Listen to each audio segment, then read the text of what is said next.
നമസ്കാരം. ഇന്ന് ജൂലൈ 16 കർക്കിടകം 1 രാമായണ പാരായണത്തിന്റെ ഭക്തി സാന്ദ്രമായിട്ടുള്ള മാസങ്ങളാണ്, ദിവസങ്ങളാണ് ഇനിയുള്ളത് ഹൈന്ദവ വിശ്വാസികളെ സംബന്ധിച്ച്.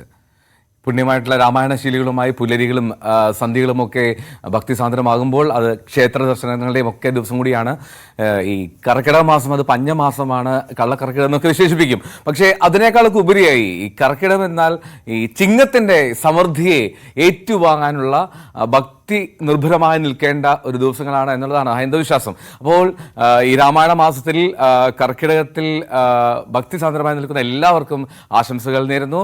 നമുക്ക് ആരംഭിക്കാം മോർണിംഗ് വൈബ്സ് വിശദമായി. എന്നാൽ ഒരുപാട് വാർത്തകൾ, ഒരുപാട് കാഴ്ചകൾ മോർണിംഗ് വൈബ്സിൽ കാത്തിരിക്കുന്നു. സംസ്ഥാനത്ത് പരക്കെ മഴയാണ്, അതിൻ്റെ വിശദാംശങ്ങളുണ്ട്. ഇനി മറ്റൊരു പ്രധാനപ്പെട്ട കാര്യം, ഈ ആമയഞ്ചാൻ തോടിൽ ഇന്നലെ നമ്മൾ ജോയിക്കായുള്ള കാത്തിരിപ്പ് ഇന്നലെ അവസാനിക്കുകയും ജോയിയുടെ മൃതദേഹം സംസ്കരിക്കുകയും ചെയ്തിരുന്നു. അപ്പോൾ അതിൽ റെയിൽവേ വരുത്തിയ ഒരു ഗുരുതരമായിട്ടുള്ള വീഴ്ചയുടെ തെളിവും ന്യൂസ് 18 പുറത്തുവിടുകയാണ്. എത്രമാത്രം വലിയൊരു വീഴ്ചയാണ്, ഒരു ജീവൻ പോലും അപായപ്പെടുത്തി എന്ന് വിശേഷിപ്പിക്കണം ആ വീഴ്ചയിൽ. അപ്പോൾ ആ ഒരു വാർത്തയുണ്ട്. മാത്രമല്ല കാസർഗോഡ് ഒരു നഗ്നതാ പ്രദർശനം ബസ്സിൽ ഒരു യുവതിക്ക് നേരെയാണ്. മകളുമായി ബസ്സിൽ യാത്ര ചെയ്യുന്നതിനിടെയാണ് യുവതിക്ക് നേരെ ഇങ്ങനെ ഒരു നഗ്നതാ പ്രദർശനമൊക്കെ. അപ്പോൾ ഇത്തരത്തിലുള്ള മാനസിക നില തെറ്റിയവർ സംസ്ഥാനത്ത് ഇപ്പോഴും ഉണ്ട് എന്നുള്ളതാണ്. ഈ വാർത്തകളിലേക്കൊക്കെ നമുക്ക് വിശദമായി ആദ്യം നമുക്ക് ഈ മഴ വാർത്തകളിലേക്ക് പോകാമെന്ന് തോന്നുന്നു. സംസ്ഥാനത്ത് മഴ ശക്തമാണ്. കാസർഗോഡ് മുതൽ മലപ്പുറം വരെയുള്ള 5 ജില്ലകളിൽ ഓറഞ്ച് അലർട്ടാണ്. തിരുവനന്തപുരവും കൊല്ലവും ഒഴികെ മറ്റ് 7 ജില്ലകളിൽ യെല്ലോ അലർട്ട് പ്രഖ്യാപിച്ചിട്ടുണ്ട്. ഒറ്റപ്പെട്ട ഇടങ്ങളിൽ അതിശക്തമായ മഴയ്ക്കും സാധ്യതയുണ്ട്. വടക്കൻ കേരളം മുതൽ ഗുജറാത്ത് തീരം വരെ ന്യൂനമർദ്ദപാത്തി സ്ഥിതി ചെയ്യുന്നു. പലയിടത്തും മഴക്കെടുതിയും രൂക്ഷമാണ്. ലോവർ പെരിയാർ വൈദ്യുതി നിലയത്തിലേക്ക് വീണ്ടും മണ്ണിടിഞ്ഞു വീണു. പാറക്കല്ലുകൾ വീണ് 2 ഫീഡറുകൾ തകർന്നു. ആളപായമില്ല. കോഴിക്കോട് ഇരുവഴിഞ്ഞിപ്പുഴയിൽ ശക്തമായ മലവെള്ളപ്പാച്ചിലുണ്ടായി. തിരുവമ്പാടി ആനക്കാമ്പയിൽ ജലവൈദ്യുതി പദ്ധതിയുടെ മുന്നിൽ നിന്നുള്ള ദൃശ്യങ്ങൾ വെള്ളപ്പാച്ചിലിന്റെ ഭീകരത അത് വ്യക്തമാക്കുന്നുണ്ട്.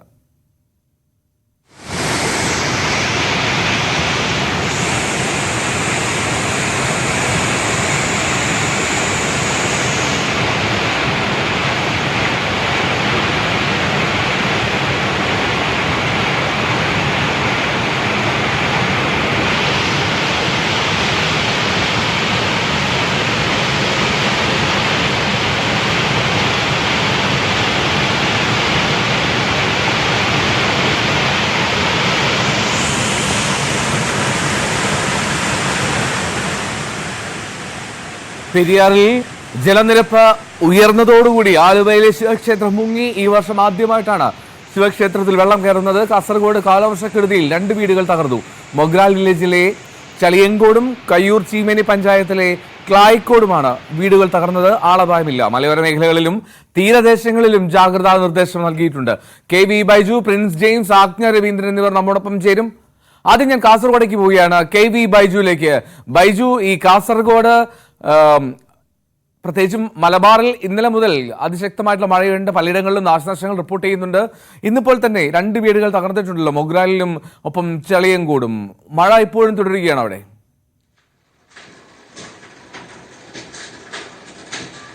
ഹെൽത്തോ, ഗുഡ് മോർണിംഗ്.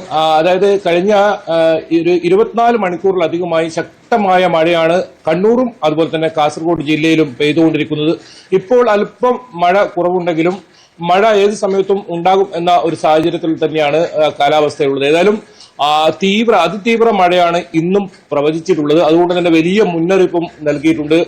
കഴിഞ്ഞ ദിവസമാണ് ഇത്തരത്തിൽ ദുരന്ത നിവാരണ കമ്മിറ്റി കാസർഗോഡ് യോഗം ചേർന്നത്. ഈ യോഗത്തിൽ എടുത്ത തീരുമാനങ്ങളിൽ ഏറ്റവും പ്രധാനം ഇത്തരത്തിൽ ദുരിതാശ്വാസ ക്യാമ്പുകൾ ഒരുക്കുക എന്നതാണ്. ഏത് അടിയന്തര സാഹചര്യം നേരിടാനും ഒരുക്കമാണെന്ന് ജില്ലാ കലക്ടർ ഈ യോഗത്തിൽ പറഞ്ഞു. ഏതായാലും ജില്ലാ പഞ്ചായത്ത് പ്രസിഡന്റ് ഉൾപ്പെടെയുള്ളവർ യോഗത്തിൽ പങ്കെടുത്തിരുന്നു. ഇതിൽ ഏറ്റവും പ്രധാനമായി എടുത്ത തീരുമാനം മലയോര മേഖലകളിലെ രാത്രി യാത്ര ഒഴിവാക്കണമെന്ന പ്രധാനപ്പെട്ട ഒരു നിർദ്ദേശം.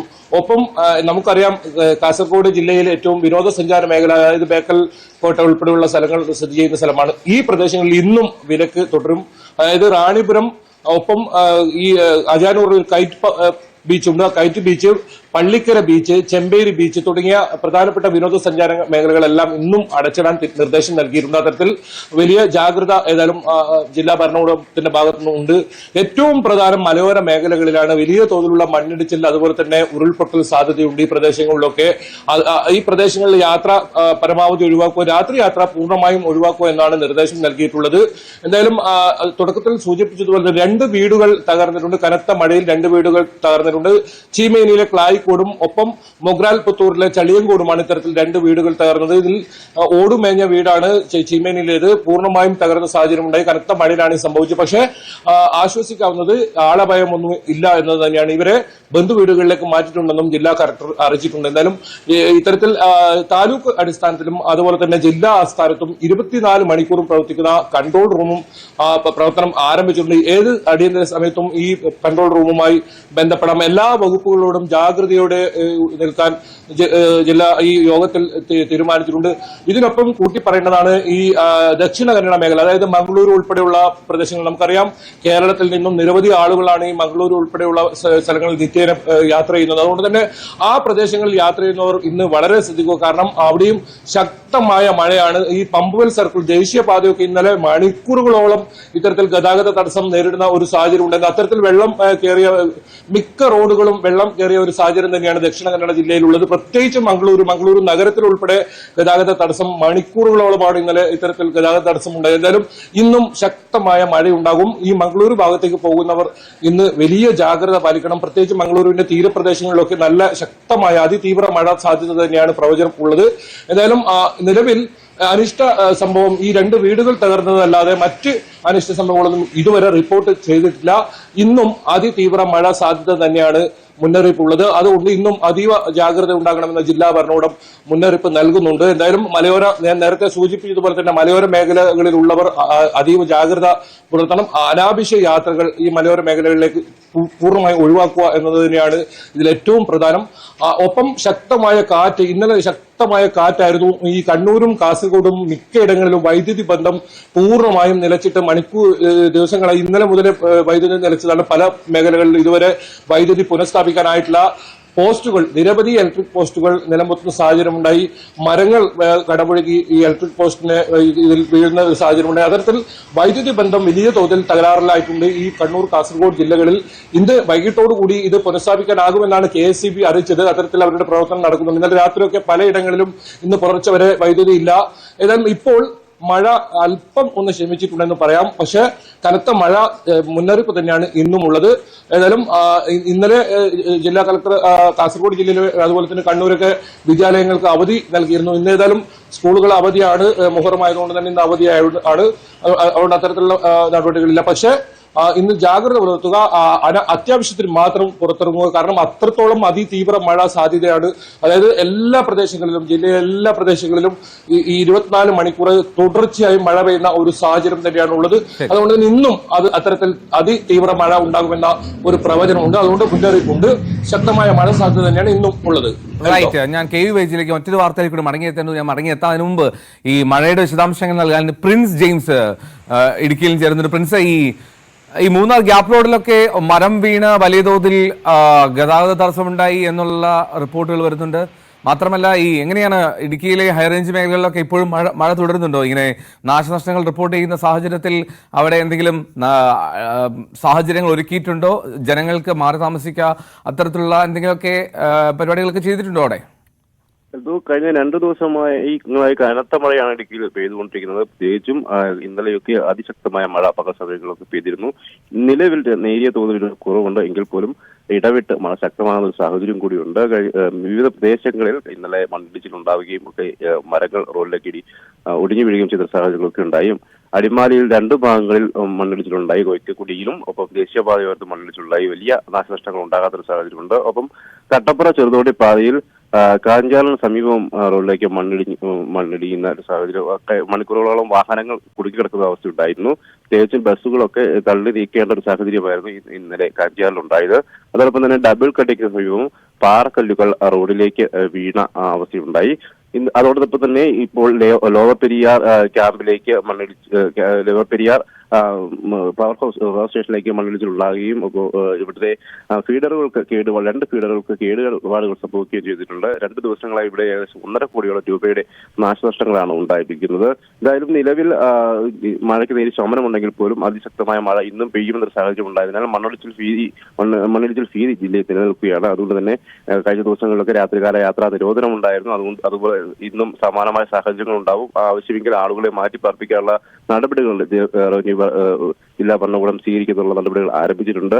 ഇപ്പോൾ നിലവിൽ ക്യാമ്പുകളൊന്നും തുറന്നിട്ടില്ലെങ്കിൽ പോലും ആവശ്യമെങ്കിൽ അത്തരത്തിലുള്ള നടപടികളിലേക്ക് നീങ്ങും. കാരണം തികച്ചും മണ്ണിടിച്ചിൽ പല മേഖലയും മണ്ണിടിച്ചിൽ ചെറിയ തോതിലൊക്കെ മണ്ണിടിച്ചിൽ റിപ്പോർട്ട് ചെയ്തിട്ടിരിക്കുന്നു. തുടർച്ചയായി മഴ പെയ്യുന്ന ഒരു സാഹചര്യത്തിൽ കൂടുതൽ മണ്ണിടിയാനുള്ള സാധ്യതകളൊക്കെ ഉണ്ട്. അതുകൊണ്ട് തന്നെ രാത്രികാല യാത്രാ നിരോധനമൊക്കെ വീണ്ടും തുടരുന്ന അവസ്ഥയുണ്ടാകും. ഇതോടൊപ്പം തന്നെ ചെറുകിട അണക്കെട്ടുകളിലൊക്കെ ജലനിരപ്പ് വലിയ തോതിൽ ഉയരുകയാണ്. കല്ലാർകുട്ടി, പാമ്പള തുടങ്ങിയ അണക്കെട്ടുകൾ നിന്ന് വെള്ളം പുറത്തേക്ക് ഒഴുക്കുന്നുണ്ട്. കല്ലാർകുട്ടിയിലെ 4 ഷട്ടറുകളും തുറന്നാണ് ഇപ്പോൾ നിലവിൽ വെള്ളം പുറത്തേക്ക് ഒഴുകിക്കൊണ്ടിരിക്കുന്നത്. അതോടൊപ്പം തന്നെ കല്ലാർ ഡാമിലും വെള്ളം പരമാവധി സംരക്ഷണശേഷി എത്തിയതോടെ കല്ലാർ ഡാമും തുറക്കുന്ന സാഹചര്യത്തിലേക്കാണ് എത്തിയിരിക്കുന്നത്. മറ്റു ചെറുകിട അണക്കെട്ടുകളിലേക്കും വലിയ തോതിൽ വെള്ളം ഒഴുകിയെത്തുന്നുണ്ട്.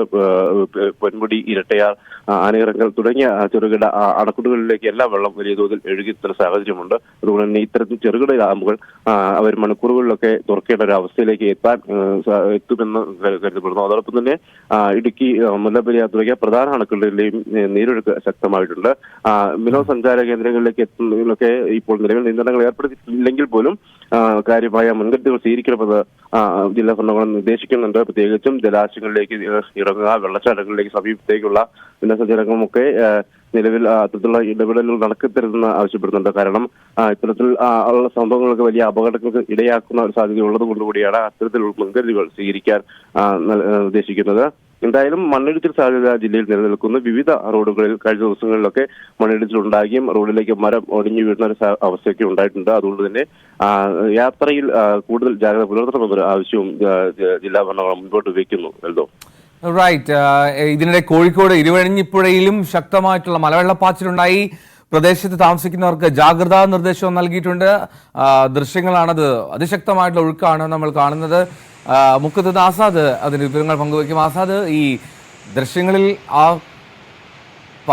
വെള്ളപ്പാച്ചിലിന്റെ തീവ്രത അത് വ്യക്തമാകുന്നുണ്ട്. കാര്യമായിട്ടുള്ള നാശനഷ്ടങ്ങൾ റിപ്പോർട്ട് ചെയ്തിട്ടുണ്ടോ?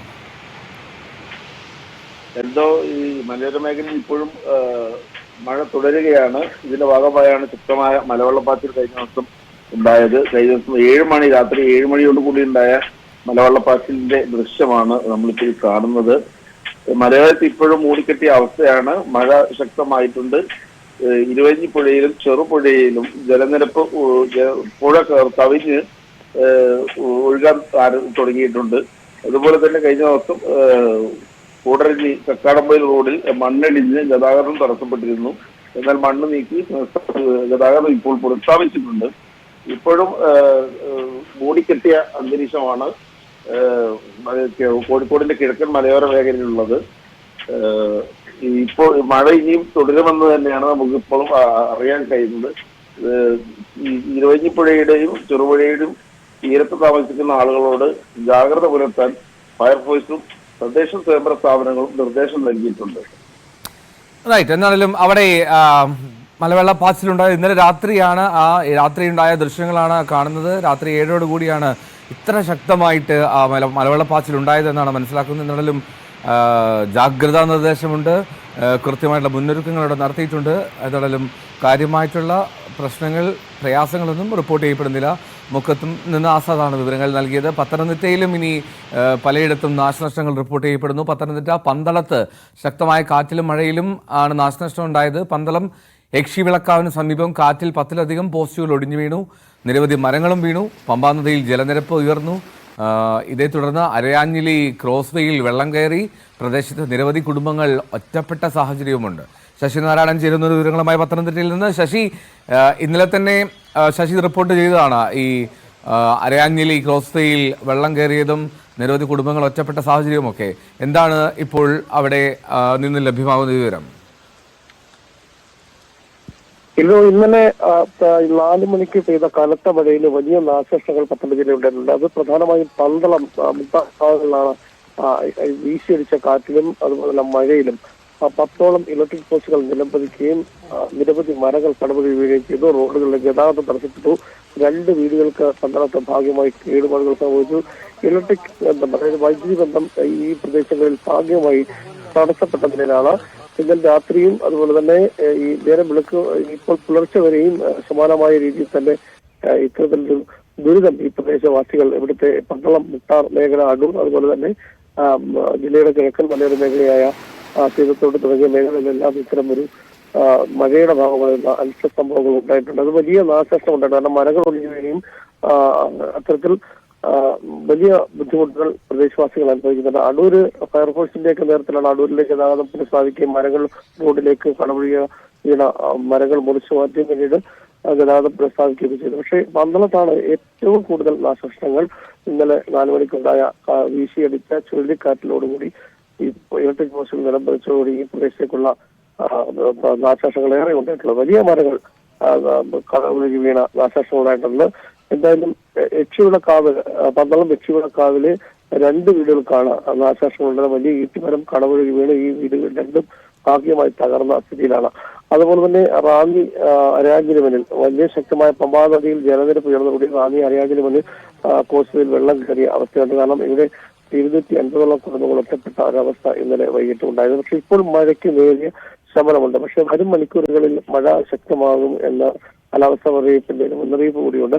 ഏതായാലും തീവ്രമായ ഒരു മഴ ലഭിക്കുന്ന സാഹചര്യമാണെങ്കിൽ സ്വാഭാവികം വീണ്ടും സമാനമായ രീതിയിൽ തന്നെ ബുദ്ധിമുട്ടുകൾ ഉണ്ടാകാനുള്ള ജനങ്ങൾക്ക് ബുദ്ധിമുട്ടുണ്ടാകുന്ന സാഹചര്യമുണ്ട്. അതേസമയം ജില്ലാ ഭരണകൂടത്തിന്റെ നേതൃത്വത്തിലുള്ള ജാഗ്രത നിർദ്ദേശം മറ്റു കാര്യങ്ങളും ഇതുവരെ ഉണ്ടായിട്ടില്ല. നിലവിലത്തെ സാഹചര്യത്തിൽ മണ്ണിടിച്ചിലോ അതുപോലെ തന്നെ ഉരുൾപൊട്ടലോ ഒന്നും തന്നെ ഉണ്ടായിട്ടില്ല. പക്ഷേ ഈ വീശിയടിച്ച കാറ്റിലും മഴയിലും വലിയ നാശനഷ്ടങ്ങൾ ജില്ലയുടെ പല ഭാഗത്തും അടൂര്, ഏനാത്ത്, പന്തളം, മുട്ടാർ തുടങ്ങിയ സ്ഥലങ്ങളിലൊക്കെയാണ് ഇന്നലെ ഉണ്ടായ നാശനഷ്ടം ഉണ്ടായത്.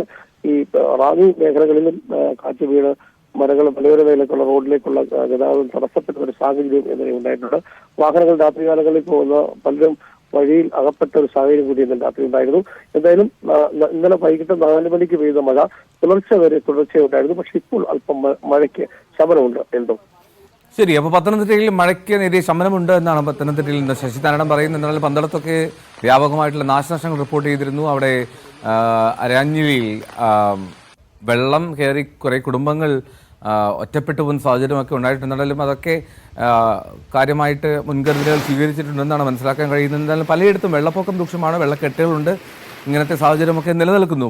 മഴ തുടരുകയാണ് സംസ്ഥാനത്തുടനീളം. മലപ്പുറം മുതൽ അങ്ങ് കാസർഗോഡ് വരെ എല്ലാ ജില്ലകളിലും ഓറഞ്ച് അലേർട്ടാണ്. അപ്പോൾ ഈ 7 ജില്ലകളിൽ യെല്ലോ അലേർട്ടാണ്. അപ്പോൾ ഇന്ന് മഴ ഉണ്ടാകുമെന്ന് പ്രതീക്ഷിക്കുക. എന്നാലും ഇന്ന് സ്കൂളുകൾക്ക് അവധി ആയതുകൊണ്ട് തന്നെ അത്തരത്തിലുള്ള ആശങ്കകളും പ്രശ്നങ്ങളും പ്രയാസങ്ങളുമില്ല.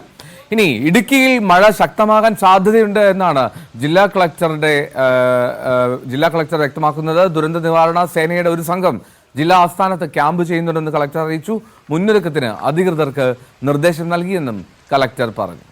ഈ ചക്രവാക ചുഴിയുടെ ഫലമായിട്ട് അതിതീവ്ര മഴയ്ക്ക് സാധ്യതയുള്ളതാണ്. അടുത്ത 5 ദിവസങ്ങളിൽ തീവ്രവും ശക്തവുമായ മഴ ജില്ലയിൽ ഉണ്ടാവാൻ സാധ്യതയുള്ളതായിട്ടും അറിയിപ്പ് ലഭിച്ചിട്ടുണ്ട്. ഇന്ന് ജില്ലയിൽ റെഡ് അലേർട്ടാണ്. ഇതിന് മുന്നോടിയായിട്ട് എല്ലാ വകുപ്പുകളുടെയും യോഗങ്ങൾ ചേരുകയും എല്ലാ മുന്നൊരുക്കങ്ങളും കൃത്യമായ രീതിയിൽ നടത്തുന്നു എന്ന് ഉറപ്പുവരുത്തുകയും ചെയ്തിട്ടുണ്ട്.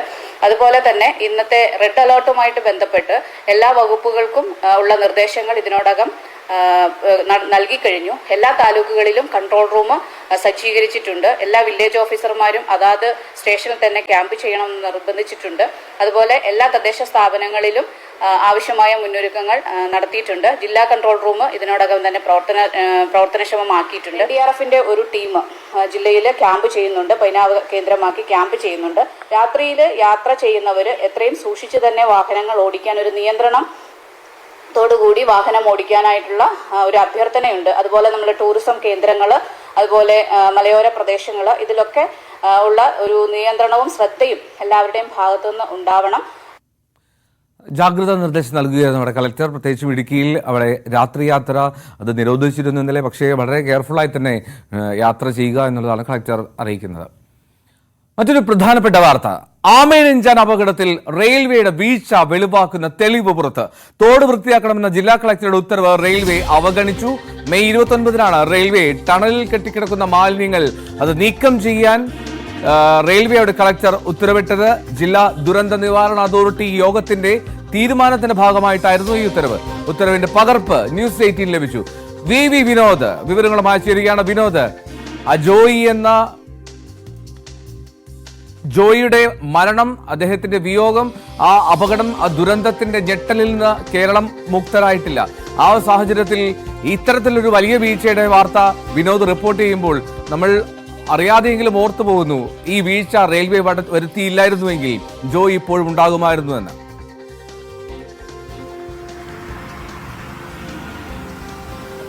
എൽദോ, പതിറ്റാണ്ടുകളായുള്ള മാലിന്യമാണ് ടണലിനുള്ളിൽ കിടക്കുന്നത്. അവിടെ കാര്യമായ ശുചീകരണ പ്രവൃത്തികൾ നടന്നിട്ടില്ല എന്നത് വ്യക്തവുമാണ്. തിരുവനന്തപുരം നഗരസഭയും അതോടൊപ്പം തന്നെ ജില്ലാ കളക്ടറും നൽകിയ കത്തുകൾ, ഇപ്പോൾ ഏറ്റവും ഒടുവിൽ പുറത്തു വരുന്നത് ജില്ലാ കളക്ടർ തന്നെ മെയിൽ നൽകിയ കത്താണ്. അത് ശുചീകരണം നടപ്പാക്കണമെന്ന് ആവശ്യപ്പെട്ട് നൽകിയിട്ടുള്ള കത്താണ്. മെയ് 29-നാണ് ഇങ്ങനെ ഒരു ഉത്തരവ് നൽകിയത്. പക്ഷേ അതുപോലും കൃത്യമായി പാലിക്കപ്പെട്ടിട്ടില്ല എന്നതാണ്. ജനുവരിയിൽ കോർപ്പറേഷൻ കത്ത് നൽകുന്നു, ഏപ്രിൽ 13-ന് വീണ്ടും കത്ത് നൽകുന്നു. കഴിഞ്ഞ ദിവസം മന്ത്രി MP രാജേഷ് പറഞ്ഞത് ഇത് പ്രോസിക്യൂഷൻ നടപടികളിലേക്ക് പോകുമെന്ന് കാട്ടി തന്റെ നിർദ്ദേശപ്രകാരമാണ് ഏറ്റവും ഒടുവിലത്തെ കത്ത് നൽകുന്നത്. അതിൽ പിഴ ചുമത്തുമെന്നും വ്യക്തമാക്കിയിരുന്നു. ഈ നടപടികളെല്ലാം ഉണ്ടായ ശേഷമാണ് ഏറ്റവും ഒടുവിൽ 3 തൊഴിലാളികളെ ഉപയോഗിച്ച് മൺവെട്ടി കൊണ്ട് ആ ടണലിന്റെ മുന്നിലെ മാലിന്യം നീക്കുന്നതിന് റെയിൽവേ ഒരു പ്രഹസനം നടത്തിയത്. അത് ആളുകളെ കണ്ണിൽ പൊടിയിടുന്നതിന് വേണ്ടിയാണ് എന്നത് വ്യക്തമാണ്. കാരണം ഈ അപകടം നടന്ന ശേഷം അവിടെ JCB കൊണ്ടുവരികയും JCBയുടെ സഹായത്തോടെ വല കെട്ടി ടൺ കണക്കിന് മാലിന്യമാണ് ഈ തൊഴിലാളികൾ ശുചിയാക്കാൻ നിന്ന സ്ഥലത്ത് നിന്ന് മാത്രം മാറ്റിയത്. അതായത് ടണലിനുള്ളിലേക്ക് പ്രവേശിച്ചിട്ടില്ല. ഈ തുറന്ന സ്ഥലത്ത് നമുക്ക് പുറത്തുനിന്ന് നോക്കിയാൽ കാണാൻ കഴിയുന്ന സ്ഥലത്ത് സ്ലാബുകളോ മറ്റ് നിർമ്മിതിയോ ഇല്ലാതെ തുറന്നു കിടക്കുന്ന സ്ഥലത്ത് നിന്നാണ് ഈ ടൺ കണക്കിന് മാലിന്യം മാറ്റിയത്. അവിടെ നിന്ന് മാലിന്യം മാറ്റുന്നതിനാണ് 3 സാധാരണ ആളുകളെ, 3 മനുഷ്യരെ അവിടെ മൺവെട്ടിയും നൽകി റെയിൽവേ കരാർ നൽകി ആ മാലിന്യം നീക്കുന്നതിനുള്ള നടപടികളുമായി പോയത്. അതായത് വരുത്തി തീർക്കുക എന്നതായിരുന്നു. അവിടെ ഈ ശുചീകരണ പ്രവൃത്തികൾ നടന്നു എന്നത് വരുത്തി തീർക്കുക എന്ന ഒരു പ്രഹസനം, അതിനുവേണ്ടി മാത്രമുള്ള നടപടിയായിരുന്നു എന്നത് വ്യക്തമാണ്. പക്ഷേ അപ്പോഴും നമുക്ക് പറയാൻ കഴിയുന്നത് റെയിൽവേയുടെ ടണൽ അതൊരു വലിയ ഘടകമാണ്. തിരുവനന്തപുരം നഗരത്തിലെ വെള്ളക്കെട്ടിനുൾപ്പെടെ ഒരു പ്രധാന കാരണമായി വിലയിരുത്തുന്നത് ഈ ടണലിൽ ഒന്നുകൂടി കിടക്കുന്ന എത്രയോ കാലമായി ഉറച്ചുപോയ മാലിന്യമുണ്ട്. ഈ മാലിന്യമാണ് വെള്ളമൊഴുക്കിനെ തടസ്സപ്പെടുത്തുന്നത്. അതുകൊണ്ട് തന്നെയാണ് അരമണിക്കൂർ ശക്തമായ മഴ പെയ്താൽ പോലും തിരുവനന്തപുരം നഗരം വെള്ളത്തിലാകുന്നത്, ബസ് സ്റ്റാൻഡും പരിസരവും വെള്ളത്തിലാകുന്നത്. ഈ ടണൽ അതിനോട് ചേർന്നാണ്. ഈ ടണലിലൂടെ വേണം വേളിക്കായലിലേക്ക് വെള്ളം ഒഴുകിപ്പോകാൻ. അത് സാധ്യമല്ല. അതോടൊപ്പം തന്നെ കോർപ്പറേഷന്റെ ഉത്തരവാദിത്തങ്ങളുണ്ട്. അതിൽ നിന്ന് കോർപ്പറേഷനും ഒഴിഞ്ഞു മാറാൻ കഴിയില്ല. ഈ 117 മീറ്റർ മാത്രമല്ല, ഏതാണ്ട് 12 കിലോമീറ്റർ നീളുന്ന തോടാണ്. ഈ തോട്ടിന്റെ പല ഭാഗങ്ങളിലും മാലിന്യം വലിച്ചെറിയുന്നുണ്ട്. അതിനെതിരെയുള്ള നടപടിയില്ല. മാത്രമല്ല 13 പ്രത്യേകം ഈ തടയണ പോലെ നിർമ്മിച്ച് ഇരുമ്പ് ഗ്രില്ലുകൾ സ്ഥാപിച്ച് അവിടെ വേസ്റ്റുകൾ, പ്ലാസ്റ്റിക് വേസ്റ്റുകൾ, മറ്റ് ജൈവ വസ്തുക്കളും അജൈവ മാലിന്യങ്ങളുമെല്ലാം തടഞ്ഞു നിർത്തുന്നതിനുള്ള നടപടി സ്വീകരിച്ചുവെന്ന് മേയർ പറയുമ്പോൾ അതിന്റെ നീക്കം, അങ്ങനെ അടിഞ്ഞുകൂടുന്നവ കൃത്യമായി നീക്കുന്നുവെന്ന് പറഞ്ഞാൽ അത് ശരിയല്ല എന്ന് നമുക്ക് പറയേണ്ടി വരും. കാരണം പാടശേഖരം പോലെയാണ് പ്ലാസ്റ്റിക് ഇങ്ങനെ ആമേഴഞ്ചൻ തോടിന്റെ വിശാലമായ പല മേഖലകളിലും അടിഞ്ഞു കിടക്കുന്നത്. അത് കൃത്യമായി നീക്കം ചെയ്യുന്നുണ്ട് എന്ന വാദം പൂർണ്ണമായും ശരിയല്ല എന്നതും നമ്മൾ പറയേണ്ടിയിരിക്കുന്നു. ആ നിലയ്ക്ക് റെയിൽവേയും നഗരസഭയും ഒക്കെയും കൃത്യമായി ഇടപെടൽ നടത്തി മാലിന്യ നീക്കം നടത്തേണ്ടതുണ്ട് എന്നത് കൃത്യമായ കാര്യമാണ്. ഹൈക്കോടതിയുടെ ഇടപെടൽ ഉണ്ടായിരിക്കുന്നു. കഴിഞ്ഞ ദിവസമാണ് അമിക്കസ് ക്യൂറിയെ നിയമിച്ച് ഹൈക്കോടതി ഉത്തരവുണ്ടായത്. ഇതിൽ കൃത്യമായും വീഴ്ചകൾ പരിശോധിക്കുന്നത് അടക്കമുള്ള കാര്യങ്ങൾ നോക്കുമ്പോൾ ഇരു കൂട്ടരുടെയും ഭാഗത്തു നിന്നുള്ള പിശകുകളുണ്ട്. അതിൽ പ്രധാനം ഈ വെള്ളക്കെട്ടിന്, നഗരസഭയിലെ വെള്ളക്കെട്ടിന്റെ അല്ലെങ്കിൽ നഗരത്തിലെ വെള്ളക്കെട്ടിന്റെ ഒന്നാമത്തെ കാരണമായി നമുക്ക് പറയാൻ കഴിയുന്നത് ഈ ടണലിലെ മാലിന്യം തന്നെയാണ്. റെയിൽവേക്ക് ആ ഉത്തരവാദിത്വത്തിൽ നിന്ന് ഒഴിഞ്ഞു മാറാൻ കഴിയില്ല. തിരുവനന്തപുരം സെൻട്രലിൽ മാത്രമല്ല, വേളി റെയിൽവേ സ്റ്റേഷനിലും മാലിന്യം കുന്നുകൂടി കിടക്കുകയാണ്. അവിടെ ഈ പ്ലാറ്റ്ഫോമിനോടൊക്കെ ചേർന്ന സ്ഥലത്ത് തന്നെയാണ് പ്ലാസ്റ്റിക് കുപ്പികളും മാലിന്യങ്ങളും റെയിൽവേ ഇങ്ങനെ കൂട്ടിയിട്ടിരിക്കുന്നത്. അത് നീക്കം ചെയ്യുന്നതിനോ അത് കരാർ നൽകി ആ മാലിന്യം, പ്ലാസ്റ്റിക് ഉൾപ്പെടെയുള്ള വസ്തുക്കൾ മാറ്റുന്നതിനോ റെയിൽവേയുടെ ഭാഗത്തു നിന്ന് ഇതുവരെ ഒരു നടപടിയും ഉണ്ടായിട്ടില്ല. അവ്യക്തമായ മറുപടികളാണ് റെയിൽവേ ഉദ്യോഗസ്ഥരോട് ചോദിക്കുമ്പോൾ അവർ നൽകുന്നത്. ഉത്തരവാദിത്തത്തിൽ നിന്ന് ഒഴിഞ്ഞു മാറാനുള്ള ചില ശ്രമങ്ങൾ അവർ നടത്തുന്നുവെന്ന് പറയാതിരിക്കാനും വയ്യ. കൃത്യമായ മറുപടികൾ ചോദ്യങ്ങൾക്ക് റെയിൽവേ ഉദ്യോഗസ്ഥർ നൽകുന്നുമില്ല എന്നതും വ്യക്തമാണ്. ഈ വേളയിലെ ദൃശ്യങ്ങളടക്കം കോടതിയുടെ മുന്നിലെത്തിയിട്ടുണ്ട്. തിരുവനന്തപുരത്ത് ടണലിലെ ഇത് മാത്രമല്ല, ടണലിനുള്ളിൽ നിന്നുള്ള ദൃശ്യങ്ങൾ പകർത്തുന്നതിനും അത് നൽകുന്നതിനുമൊക്കെയുള്ള ബുദ്ധിമുട്ടുണ്ട്. പക്ഷെ വേളയിൽ അങ്ങനെയല്ല. അവിടെ ഈ ട്രെയിനിൽ നിന്ന് ആളുകൾ വന്നിറങ്ങുന്നവർ അവർ ഉപയോഗിച്ച് കളയുന്ന കുപ്പികൾ ഉൾപ്പെടെ, വെള്ളത്തിന്റെ കുപ്പികൾ ഉൾപ്പെടെ വലിയ തോതിൽ അവിടെ അടിഞ്ഞു കിടക്കുന്ന സാഹചര്യമുണ്ട്. ഈ ദൃശ്യങ്ങളും കോടതിക്ക് മുന്നിൽ എത്തിയിട്ടുണ്ട്. ഏതായാലും വളരെ വേഗത്തിൽ തന്നെ ഹൈക്കോടതിയുടെ ഭാഗത്ത് നിന്നൊരു ഇടപെടൽ ഉണ്ടായിരിക്കുന്നു. ഇപ്പോൾ ബ്രഹ്മപുരം മാലിന്യ വിഷയം അതിന് മേൽ കോടതിയുടെ ഒരു നിരീക്ഷണം വന്നതുപോലെ തിരുവനന്തപുരത്തെ മാലിന്യ പ്രശ്നത്തിനും ഒരു കോടതി മേൽനോട്ടം, കോടതി നിരീക്ഷണം അത് അനിവാര്യമാണ്. അതാണ് ഉണ്ടായിരിക്കുന്നത്. ഏതായിരുന്നാലും കോടതി നടപടികൾ കൂടുതൽ മുന്നോട്ട് പോകുമ്പോൾ തിരുവനന്തപുരത്തെ മാലിന്യ പ്രശ്നം പരിഹരിക്കപ്പെടുമെന്ന് തന്നെ നമുക്ക് കരുതാം. എന്തോ വിനോദ്, ഈ ഇത്തരത്തിലൊരു കളക്ടറുടെ ഒരു നിർദ്ദേശം, ഉത്തരവ് ഉണ്ടായിരിക്കെ റെയിൽവേ അത് നടപ്പാക്കാൻ അലംഭാവം കാട്ടിയെങ്കിൽ അത് ഗുരുതരമായി ചോദ്യം ചെയ്യപ്പെടേണ്ടതല്ലേ? അത് വലിയ തോതിൽ വിശദീകരണം തേടേണ്ടതല്ലേ? അല്ലെങ്കിൽ അതിൽ നടപടി കൃത്യമായി ഉണ്ടാകേണ്ടതല്ലേ? എങ്ങനെയായിരിക്കും ഇത്തരമൊരു വീഴ്ചയെ മറയ്ക്കാനുള്ള ശ്രമം നടത്തുക ഇനി? പൂർണ്ണമായും ഇന്നലെയൊക്കെ നമ്മൾ കണ്ടു, പലപ്പോഴും റെയിൽവേക്കെതിരെ ആണ് സർക്കാരും മേയറും ഒക്കെ കാര്യമായിട്ടുള്ള പ്രതികരണങ്ങൾ നടത്തിയത്. അവിടെ അതൊരു രാഷ്ട്രീയ വിവാദത്തിലേക്ക് കാര്യങ്ങൾ പോകുന്ന സാഹചര്യം ഉണ്ടായിരുന്നു. പക്ഷെ അതിനുമപ്പുറത്തേക്ക് ഇവിടെ ഒരു വീഴ്ച സംഭവിച്ചു എന്നുള്ള തെളിവ് പ്രകടമായിട്ടാണ് നമ്മൾക്കിപ്പോൾ ആ ഉത്തരവിൽ നിന്ന് വ്യക്തമാകുന്നത്. ഒരു നിർദ്ദേശം നൽകുക, അത് നടപ്പാക്കാതിരിക്കുക, അല്ലെങ്കിൽ അങ്ങോട്ട് മുഖം തിരിക്കാതിരിക്കുന്ന ഒരു സാഹചര്യം. എങ്ങനെയാണ് റെയിൽവേക്ക് അതിനെ പ്രതിരോധിക്കാൻ കഴിയുക?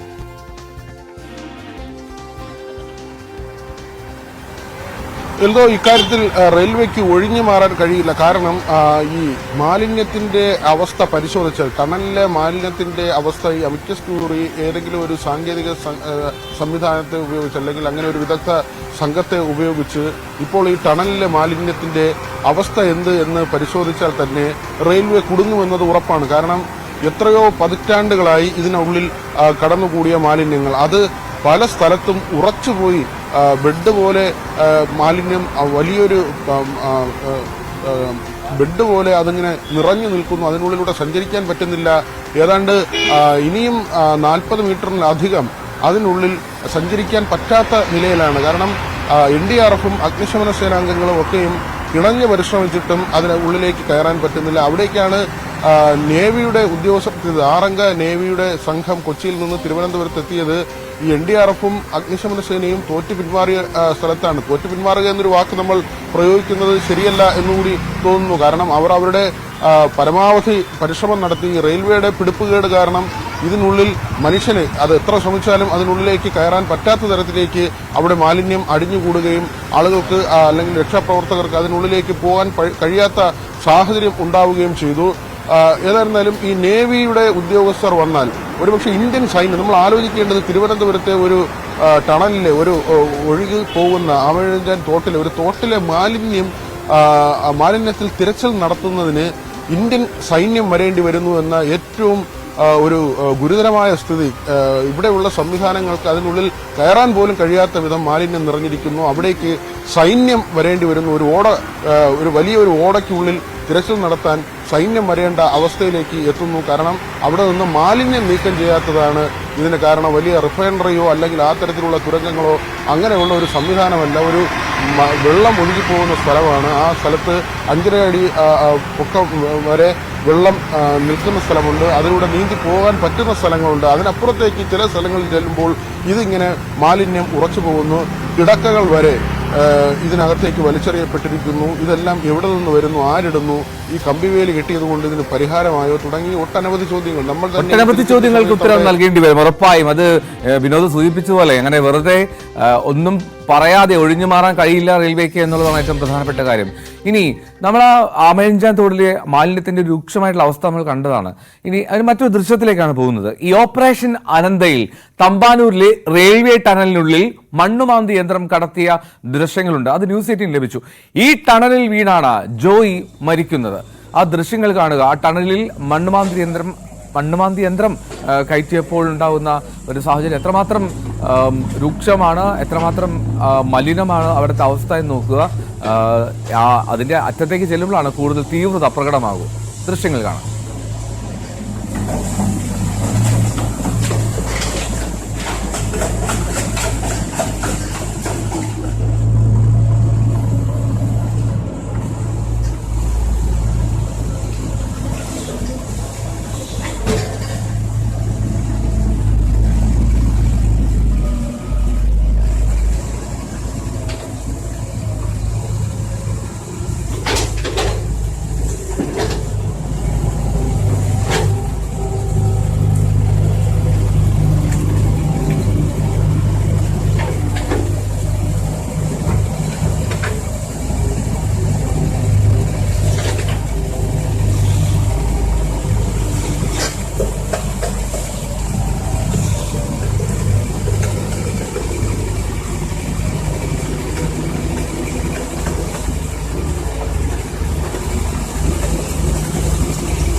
എന്നുള്ളതാണ് നമുക്ക് ആ ദൃശ്യങ്ങളിൽ ഏറ്റവും കൂടുതൽ കണക്ട് ചെയ്യാൻ കഴിയുക. എന്നാലും വിനോദ് ഇപ്പോൾ ആ ദൃശ്യം കാണുന്നു. ഓപ്പറേഷൻ അനന്തയുടെ ഭാഗമായിട്ട് മണ്ണുമാന്തി യന്ത്രം ആ ടണലിലേക്ക് കയറ്റിയ ദൃശ്യങ്ങളാണ് കാണുന്നത്.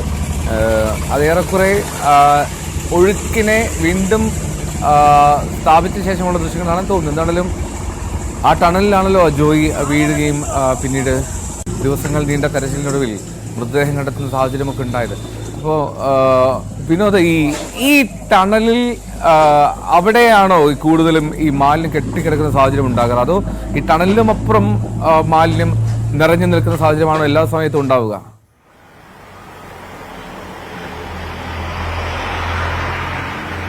എൽദോ 2017 അതോടൊപ്പം തന്നെ 20 ടണലിനുള്ളിൽ ശുചീകരണം നടത്തിയെന്നാണ് പറയുന്നത്. പക്ഷേ അവിടെ ഈ നമ്മൾ കാണുന്നത് പോലെ 117 മീറ്ററാണ് ഈ ടണലിന്റെ നീളം. 117 മീറ്ററിൽ ഇങ്ങനെ JCB സഞ്ചരിക്കുകയോ അല്ലെങ്കിൽ ഹിറ്റാച്ചി ഇറക്കുകയോ ഒന്നും ചെയ്ത് വൃത്തിയാക്കാനുള്ള സാഹചര്യമല്ല, അങ്ങനെ ചെയ്തിട്ടില്ല. ഈ പുറമേ ഉള്ള ചില പ്രവൃത്തികൾ, അതായത് നമുക്ക് കാണാൻ കഴിയുന്ന വിസിബിളായിട്ടുള്ള ചില സ്ഥലങ്ങളുണ്ട്. ഈ റെയിൽവേ ലൈനുകളെല്ലാം പോകുന്നത് ടണലിന് മുകളിലൂടെയാണ്. അതായത് 5ലധികം ലൈനുകളുണ്ട്. ഈ ലൈനുകൾ എല്ലാം പോകുന്നത് ഈ നിർമ്മിതിക്ക് മുകളിലൂടെയാണ്.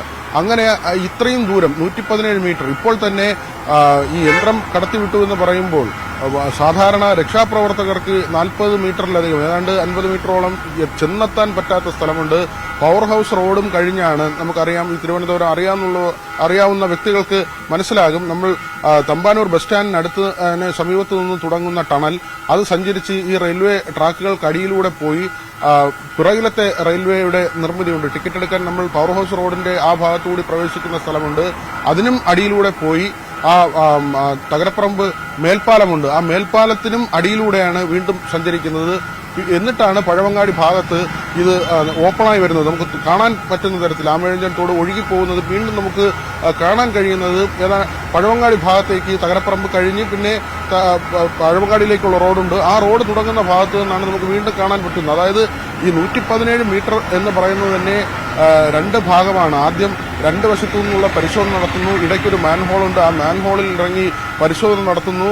ഈ തരത്തിൽ ഇത്രയധികം ദൂരമുണ്ട്. 117 മീറ്റർ ദൂരമുള്ള ഒരു ഏരിയയാണ്. അവിടെ ഇത്രയും കാലമായി അടിഞ്ഞു നടക്കുന്ന മാലിന്യമുണ്ട്. മാത്രമല്ല അതിനുള്ളിലിറങ്ങിയ ഉദ്യോഗസ്ഥർ പറഞ്ഞത് കർവുകൾ ഉണ്ടെന്നാണ്. അതായത് ഈ ടണലിൽ തന്നെ വളവുകളുണ്ട്. സ്ട്രെയിറ്റായി പോകുന്ന ഒരു ടണലില്ല, പല സ്ഥലത്തും അത് വളയുന്നുണ്ട്. വളവുകളോടുകൂടി പോകുന്ന ഒരു ടണലാണ്. ആ വളവുകളിലെല്ലാം തന്നെ മാലിന്യം അടിഞ്ഞുകൂടി നിൽക്കുന്നു. അവിടെയെല്ലാം ഒഴുക്ക് തടസ്സപ്പെട്ടിരിക്കുന്നു. ആ സ്ഥലങ്ങൾ കടന്ന് മുന്നോട്ട് പോകാൻ പറ്റുന്നില്ല. ക്യാമറ മുന്നോട്ട് വിട്ടിരുന്നു. നമുക്ക് അറിയാം, റോബോ ക്യാമറ അതിന്റെ സംവിധാനത്തോടെ പ്രൊപ്പല്ലറുകളുടെ സഹായത്തോടെ മുന്നോട്ട് നീങ്ങുന്ന ക്യാമറ ട്രാക്കർ ഇതിൽ ഇറക്കിയിരുന്ന ഒരു പുതിയ സംരംഭകരുടെ സംവിധാനമാണ്. റിഫൈനറികളിൽ ഉപയോഗിക്കുന്ന ഉപകരണമാണ്. അതിൽ 3 ക്യാമറകളാണ് ഘടിപ്പിച്ചിട്ടുള്ളത്. പക്ഷെ ആ ക്യാമറകൾക്ക് പോലും പ്രൊപ്പല്ലർ തിരിഞ്ഞ് മുന്നോട്ട് പോകാൻ പറ്റാത്ത തരത്തിലാണ് മാലിന്യം ഉണ്ടായിരുന്നത്. ആ പ്രൊപ്പല്ലർ കറങ്ങിയാൽ മാത്രമേ ഈ സംവിധാനത്തിന് മുന്നോട്ട് സഞ്ചരിക്കാൻ കഴിയൂ. പക്ഷേ ആ ട്രാക്കറിന് മുന്നോട്ട് പോകാൻ കഴിയാത്ത തരത്തിലാണ് മാലിന്യം അടിഞ്ഞുകൂടിയത്. അവിടേക്കാണ് ഹിറ്റാച്ചി ഇറക്കി മാലിന്യം നീക്കി എന്ന അവകാശവാദമോ അല്ലെങ്കിൽ ആ തരത്തിലോ പറയുന്നത്. അത് ഈ 3 തൊഴിലാളികളെ ഏറ്റവും ഒടുവിൽ മൺവെട്ടി നൽകി 3 തൊഴിലാളികളെ അവിടേക്ക് ഇറക്കി മാലിന്യം നീക്കം ചെയ്യാൻ നടത്തിയ തട്ടിപ്പ് പോലെ മറ്റൊരു കാര്യമാണ് പറയുന്നത്. തുടർച്ചയായി കളക്ടറുടെയോ നഗരസഭയുടെയോ കത്തുകൾ കിട്ടുമ്പോൾ അവിടെ എന്തെങ്കിലും വരുത്തി തീർത്തു എന്ന് കാണിക്കാൻ വേണ്ടി ചില പൊടിക്കൈകൾ, അതിനപ്പുറത്തേക്ക് ഈ മാലിന്യ നീക്കത്തിന് ഒരു നടപടിയും ഉണ്ടായിട്ടില്ല. ഈ അപകടം നടന്ന ശേഷമാണ് നമ്മൾ കണ്ടത് JCB കൊണ്ടുവന്ന് ഈ തൊഴിലാളികൾ മൺവെട്ടി കൊണ്ട് മാലിന്യം നീക്കാൻ വേണ്ടി കരാർ ഏറ്റെടുത്ത സ്ഥലത്ത് നിന്ന് ടൺ കണക്കിന് മാലിന്യം യന്ത്രസഹായത്തോടെ വലിയ വലയിൽ അഗ്നിശമന സേനാംഗങ്ങളുടെ സഹായത്തോടെ അവിടെ നിന്ന് JCB ഉപയോഗിച്ച് കെട്ടിവലിച്ച് മാറ്റുന്നത് നമ്മൾ കണ്ടതാണ്. ഈ 3 തൊഴിലാളികൾ അവിടെ നിന്ന് ഈ പണിയെടുത്താൽ എത്ര ദിവസം കൊണ്ടായിരിക്കും ഈ മാലിന്യം അവിടെ നിന്ന് നീക്കം ചെയ്യേണ്ടി വരിക? അതുകൊണ്ട് തന്നെയാണ് പറയുന്നത് റെയിൽവേ നടത്തിയത് വലിയൊരു തട്ടിപ്പാണ്. അതിന് കൃത്യമായി നിയമപരമായ മറുപടി പറയേണ്ടി വരുമെന്നതും ഉറപ്പാണ്. റൈറ്റ്. എന്നാൽ റെയിൽവേ നടത്തിയ വലിയ തട്ടിപ്പിന്റെ വലിയ വീഴ്ചയുടെ പ്രകടമായിട്ടുള്ള തെളിവാണ് വിനോദ് രാവിലെ പ്രേക്ഷകർക്ക് മുന്നിലേക്ക് നൽകിയത്. അത് കളക്ടർ കൃത്യമായിട്ട് നിർദ്ദേശം നൽകിയതാണ്. മെയ് 29 അവിടെ ദുരന്ത നിവാരണ അതോറിറ്റിയുടെ യോഗത്തിൽ ഈ ടണലിലെ മാലിന്യം നീക്കണമെന്നുള്ള നിർദ്ദേശമുണ്ടായിരുന്നു. അത് കളക്ടർ ഉത്തരവായി ഇറക്കിയതാണ്. എന്നാൽ ആ ഉത്തരവിന് മുന്നിൽ മുഖം ധരിച്ച് നിൽക്കുന്ന നിലപാടാണ് റെയിൽവേ എടുത്തത്. അതിനുശേഷമാണല്ലോ ജോയി എന്ന ആളുടെ മരണം സംഭവിച്ചത്. എന്നാൽ തൊഴിലാളിയുടെ മരണം അത് എത്രമാത്രം ഞെട്ടിച്ചു. എത്രമാത്രം ദുഃഖാർദ്രമാണ് എന്ന് നമുക്കറിയാം. അത് റെയിൽവേയുടെ വീഴ്ചയാണ് എന്ന് തന്നെ പറയേണ്ടി വരും ആ തെളിവുകൾ കൂട്ടി വായിക്കുമ്പോൾ. മറ്റൊരു പ്രധാനപ്പെട്ട വാർത്ത അത് കാസർഗോഡ് നിന്നാണ്. കാസർഗോഡ് ബസ് യാത്രയ്ക്കിടെ യുവതിക്ക് നേരെ നഗ്നതാ പ്രദർശനം. കാഞ്ഞങ്ങാടിനും ബേക്കലിനുമിടയിൽ സ്വകാര്യ ബസ്സിലായിരുന്നു സംഭവം. മാലോത്ത് സ്വദേശിനിയായിട്ടുള്ള യുവതി മകളുമായി ബസ്സിൽ യാത്ര ചെയ്യുന്നതിനിടെയാണ് ഇത്തരത്തിലൊരു ദുരനുഭവം നേരിട്ടത്. യുവതി തന്നെയാണ് മൊബൈലിൽ ഈ ദൃശ്യം പകർത്തിയത്.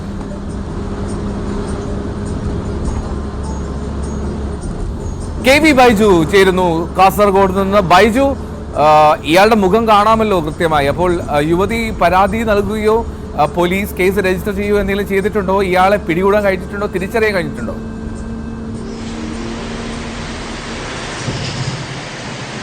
എൽദോ, ഇന്നലെ വൈകിട്ടാണ് ഈ സംഭവം ഉണ്ടായത്. അതായത് കാഞ്ഞങ്ങാട് കാസർഗോഡ് സംസ്ഥാന പാതയിൽ കാഞ്ഞങ്ങാടിൽ നിന്നും പാലക്കുന്നിലേക്ക് യാത്ര ചെയ്യുന്നതിനിടെയാണ് ഈ മാലോത്ത് സ്വദേശിനിയായ യുവതിക്ക് ഇത്തരത്തിൽ ഒരു ദുരനുഭവം ഉണ്ടായത്. ഈ ബേക്കലിനിടെയാണ്, അതായത് കാഞ്ഞങ്ങാടും ബേക്കലിനും ഇടയിലാണ് ഈ സംഭവം എന്നാണ് യുവതി പറയുന്നത്. ഈ യുവതിയുടെ എതിർവശത്തെ സീറ്റിലിരുന്നാണ് ഈ വളരെ മാന്യമായ വസ്ത്രം ധരിച്ച് ഇത്തരത്തിൽ പാന്റും ഷർട്ടുമൊക്കെ ഇട്ട് ഇത്തരത്തിലുള്ള ഒരു നഗ്നതാ പ്രദർശനം ഉണ്ടായത്. ഏതായാലും യുവതി ഈ ദൃശ്യം മുഴുവൻ ചിത്രീകരിച്ചു. ഈ ദൃശ്യം ചിത്രീകരിക്കുന്ന ശ്രദ്ധയിൽപ്പെട്ട് ഉടൻ തന്നെ ഇയാൾ തൊട്ടടുത്ത സ്റ്റോപ്പിൽ ഇറങ്ങി ഇയാൾ രക്ഷപ്പെടുന്ന ഒരു സാഹചര്യമാണ് ഉണ്ടായത്. ഏതായാലും കണ്ടക്ടറോട് യുവതി പരാതിപ്പെട്ടിരുന്നു, പക്ഷേ ഇയാളെ പിടികൂടാൻ സാധിച്ചില്ല. എന്തായാലും ഈ കഴിഞ്ഞ ഏതാനും ദിവസങ്ങൾക്ക് ഇടയിലാണ് കാഞ്ഞങ്ങാട് നഗരത്തിൽ തന്നെ, നഗരമധ്യത്തിൽ തന്നെ ഒരു പെട്ടിക്കടയിൽ നിന്നും ഇത്തരത്തിൽ നടന്നു പോകുന്ന ഒരു യുവതിക്ക് നേരെ ഇത്തരത്തിൽ നഗ്നതാ പ്രദർശനം ഉണ്ടായി. ഇത്തരത്തിൽ നിരവധി സംഭവങ്ങൾ ഉണ്ടായി. ഏതായാലും ഈ ദൃശ്യം പോലീസ് പരിശോധിക്കുന്നുണ്ട്. ഈ ദൃശ്യം പരിശോധിച്ച് അത്തരത്തിൽ നേരത്തെ ഏതെങ്കിലും കേസിൽ ഉൾപ്പെട്ട ആളാണോ ഇത് എന്ന് പോലീസ് അന്വേഷിക്കുന്നുണ്ട്. എന്തായാലും ഇയാളെ ഇതുവരെ പിടികൂടാനായിട്ടില്ല. നമ്മൾ ശ്രദ്ധിക്കേണ്ടത് ഏതായാലും ഈ സ്ത്രീകൾക്ക് പൊതു ഇടങ്ങളിൽ നേരിടേണ്ടി വരുന്ന ദുരനുഭവങ്ങളുടെ ഏറ്റവും അവസാനത്തെ ഒരു സംഭവമാണ് ഇത്. ഇത്തരത്തിൽ പ്രായഭേദമില്ലാതെ, അതായത് ചെറിയ കുട്ടികൾ മുതൽ പ്രായമായവർക്ക് നേരെ വരെ ഇത്തരത്തിൽ വലിയ തോതിലുള്ള ദുരനുഭവം നേരിടേണ്ട ഒരു സാഹചര്യം, അതിലേക്കാണ് ഈ സംഭവം വിരൽ ചൂടുന്നത്. എന്തായാലും ഇത് ബേക്കൽ പോലീസ് സ്റ്റേഷൻ പരിധിയിലാണ് ഈ സംഭവം നടന്നിട്ടുള്ളത്. അതുകൊണ്ട് തന്നെ യുവതി ഇന്ന് ബേക്കൽ പോലീസ് സ്റ്റേഷനിൽ പരാതി നൽകുമെന്നാണ് അറിയിച്ചിട്ടുള്ളത്. ഈ മകളുമൊപ്പം ഈ യുവതി ഇത്തരത്തിൽ സ്വകാര്യ ബസ്സിൽ യാത്ര ചെയ്യുന്നതിനിടെയാണ് ഈ സംഭവം ഉണ്ടായത്. യാത്രക്കാർ വളരെ കുറവായിരുന്നു ബസ്സിൽ. നമുക്ക് ദൃശ്യങ്ങളിൽ നിന്ന് തന്നെ വ്യക്തമാണ്. ഇയാളുടെ മുഖവും ഏതായാലും വ്യക്തമാണ്. അതുകൊണ്ട് തന്നെ ഇയാളെ കണ്ടെത്താൻ പോലീസിന് പെട്ടെന്ന് തന്നെ സാധിക്കും. പക്ഷേ ഇതിലേറ്റവും വലിയ ആശങ്ക എന്നത് ഇത്തരം കേസുകളിൽ പിടികൂടുന്നവരെ സ്റ്റേഷൻ ജാമ്യത്തിൽ പറഞ്ഞേക്കുന്നു എന്ന വളരെ ദുർബലമായ വകുപ്പുകൾ മാത്രമാണ് ഇത്തരം കുറ്റകൃത്യങ്ങൾക്ക് ഉള്ളത് എന്നാണ്. ഇത് ശക്തമായ നിയമം മൂലം ഇത്തരത്തിൽ സംഭവം ഉണ്ടാകുമ്പോൾ ശക്തമായ നിയമം മൂലം ഇവരെ ജയിലിലടക്കുന്ന സംഭവങ്ങൾ ഉണ്ടാകണം. അല്ലാതെ പോലീസ് സ്റ്റേഷൻ ജാമ്യം നൽകി വിട്ടയക്കാവുന്ന ഒരു കുറ്റമായി മാത്രമേ ഇതിൽ നിലവിൽ ഇപ്പോൾ ഉള്ളൂ. നേരത്തെ ഉണ്ടായ സംഭവത്തിലും നമുക്കറിയാം വലിയ തോതിൽ ആളുകളൊക്കെ കൂടിയതാണ് ഇയാളെ കയ്യോടെ പിടികൂടി പോലീസിനെ ഏൽപ്പിച്ചത്. പക്ഷേ സ്റ്റേഷൻ ജാമ്യത്തിന് വിട്ടയക്കുന്ന ഒരു സാഹചര്യമാണ് ഉണ്ടായത്. ആ നടപടി ശക്തമാക്കണം. ഇത്തരം സംഭവങ്ങൾക്ക് കൂടുതൽ വകുപ്പുകൾ ചേർക്കണം. എന്നാൽ മാത്രമേ ഇതിനൊരു അറുതി വരുത്താൻ പറ്റും. സ്ത്രീകൾക്കും ഇത്തരത്തിൽ ബസ്സിലൊക്കെ യാത്ര ചെയ്യാൻ പറ്റൂ എന്ന ഒരു സാഹചര്യമാണുള്ളത്. ഏതായാലും ഈ സംഭവത്തിൽ ബേക്കൽ പോലീസിൽ യുവതി വിവരം അറിയിച്ചിട്ടുണ്ട്. ഇന്ന് പോലീസ് കേസ് രജിസ്റ്റർ ചെയ്യുന്നതാണ് നമുക്കറിയാൻ സാധിക്കുന്നത്. എൽദോ, ശരി, KV ബൈജുവാണ് വിവരങ്ങൾ നൽകിയത്. എന്നാൽ കാസർഗോഡാണ് അത്തരത്തിലൊരു നഗ്നതാ പ്രദർശനം. ആ യുവതി തന്നെയാണ് മൊബൈലിൽ ദൃശ്യങ്ങൾ പകർത്തിയത്. അയാളുടെ ദൃശ്യം അത് എന്നുള്ള പ്രകടമാണ്, വ്യക്തമാണ്. നമുക്ക് അയാളെ പിടികൂടാൻ കഴിയുമെന്ന് പ്രതീക്ഷിക്കാം. എന്നാലും ഇത്തരത്തിലുള്ള സംഭവങ്ങൾ ആവർത്തിക്കപ്പെടരുതല്ലോ. അതുകൊണ്ട് തന്നെയാണ് അയാളുടെ മുഖം അത് വ്യക്തമായി തന്നെ കാണാൻ കഴിയുന്നതും അത് ശ്രദ്ധിക്കാൻ പറഞ്ഞത്. എന്നാലും ഈ അമേജൻ തോടിലെ ജോയിയുടെ മരണം തൊട്ടുമുമ്പ് വി വിനോദ് റിപ്പോർട്ട് ചെയ്ത വാർത്തയൊക്കെ ഒരുപാട് പേരിങ്ങനെ അപ്രീഷിയേറ്റ് ചെയ്യുന്നുണ്ട്. സിന്ധു പറയുകയാണ്, മഴക്കാലം എത്തും മുൻപ് മാലിന്യ നിർമ്മാർജ്ജനം നടത്തുന്നതിനുള്ള നടപടികൾ നഗരസഭ ചെയ്യണം. അതല്ലേ ഇത്തരം ദുരന്തങ്ങൾ ഇനി ആവർത്തിക്കുന്നത്? പൊതുജനവും ഇതിൽ തെറ്റിയതാണ്. ഉറപ്പായിട്ടും പൊതുജനങ്ങൾ, നമ്മൾ വലിച്ചെറിയുന്ന കുപ്പികൾ, നമ്മൾ വലിച്ചെറിയുന്ന പ്ലാസ്റ്റിക്, നമ്മൾ അലക്ഷ്യമായി കൊണ്ട് ഇടുന്ന വേസ്റ്റ്, ഇതൊക്കെ എത്രമാത്രം ഗുരുതരമായിട്ടുള്ള പ്രത്യാഘാതങ്ങൾ ഉണ്ടാക്കുന്നു എന്നുള്ളത് ഈ ദിവസങ്ങളിൽ നമ്മൾക്ക് ബോധ്യപ്പെടണമെന്ന് തോന്നുന്നു. ഒരു തരത്തിലും അങ്ങനെ ഒരു വലിച്ചെറിയുന്ന ശീലത്തിലേക്ക് നമ്മൾ പോകരുത്. അത് ഉണ്ടെങ്കിൽ അത് ഇന്നത്തോടുകൂടി മാറ്റിവെക്കുക എന്നുള്ളൊരു അഭ്യർത്ഥന മാത്രം. അപ്പോൾ എന്നാൽ മോർണിംഗ് വൈസ് ഒരു ഇടവേളയിലേക്ക് കൂടി പോവുകയാണ്. വേഗത്തിൽ മടങ്ങിയെത്താം മറ്റു വാർത്തകളിലേക്ക്.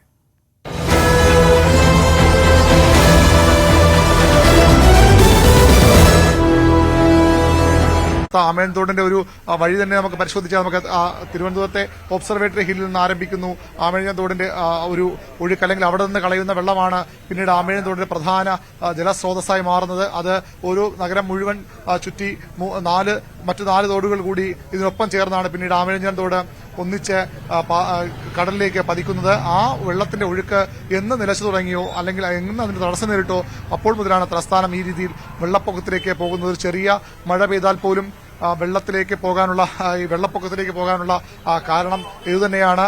അവിടെ അതാണ് നമ്മൾ ശ്രദ്ധിക്കേണ്ടത്. അതെങ്ങനെ വെള്ളം ഒഴുകിപ്പോകും, ഇത്രയധികം മലിനമാക്കപ്പെടുന്ന മല പോലെ മാലിന്യങ്ങൾ കൊണ്ടു നിറയ്ക്കുന്ന ഈ ആമേഴഞ്ചാൻ തോടിലൂടെ എങ്ങനെ വെള്ളം ഒഴുകിപ്പോകുമെന്നതാണ് ഏറ്റവും പ്രധാനപ്പെട്ട ചോദ്യം. അതുതന്നെയാണ് നമ്മൾ ഈ ദൃശ്യങ്ങളിലൂടെ ഒരുപക്ഷെ സ്വയം കുറ്റപ്പെടുത്തുക കൂടി വേണ്ടിവരും. തലസ്ഥാനവാസികൾ സ്വയം കുറ്റപ്പെടുത്തേണ്ടി വരും. തലസ്ഥാനവാസികൾ ഏതായാലും ഇപ്പോൾ നമുക്ക് കാണാം ഇവിടുത്തെ കരാർ ജീവനക്കാർ.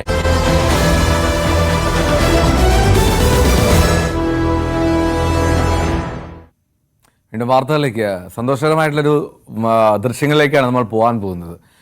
പ്രത്യേകിച്ച് ആനപ്രേമികൾക്ക് തൃശൂർ വടക്കുന്നാഥ ക്ഷേത്രത്തിൽ കർക്കിടക മാസത്തോടനുബന്ധിച്ച് എല്ലാ വർഷവും നടക്കുന്ന ആനയൂട്ട് ഇന്ന് ആണ്. 70-ലധികം ആനകൾ ആനയൂട്ടിൽ പങ്കെടുക്കും. ആനയൂട്ടിന് മുന്നോടിയായിട്ടുള്ള ഗണപതി ഹോമം പൂർത്തിയായി. CV അനുമോദ് ചേരുന്നു തൃശ്ശൂരിൽ നിന്ന്. Anumod, good morning. ഈ വളരെ സന്തോഷവുമുള്ള എനിക്കിപ്പോൾ തന്നെ ദൃശ്യങ്ങൾ കാണാം. എത്ര പേരാണ് അവിടെ രാവിലെ തന്നെ കാത്തിരിക്കുന്നത് ആനയൂട്ടിന്റെ സാക്ഷികളാകാൻ വേണ്ടിയിട്ട്. അപ്പോൾ ഈ ആനപ്രേമികൾക്ക് ഭയങ്കര ഇഷ്ടമുള്ള ഒരു ദിവസമാണെന്ന് തോന്നുന്നു ഈ കർക്കിടകത്തിലെ ഈ ആനയൂട്ടിന്റെ ദിനം. ഒരുപാട് പേര് തൃശ്ശൂരിലേക്ക് എത്തുന്ന സാഹചര്യമുണ്ട്. മലപ്പുറത്ത് നിന്ന് അനുമോദും വണ്ടി പിടിച്ച് അങ്ങോട്ട് എത്തിയതിന്റെ കാര്യം അറിയാം എങ്കിൽ പോലും. അപ്പോൾ എന്താണ് അനുമോദ് ഇന്നത്തെ അവിടുത്തെ പ്രധാന പരിപാടികൾ, എപ്പോൾ ആരംഭിക്കും ഈ പ്രധാന കാര്യങ്ങളൊക്കെ?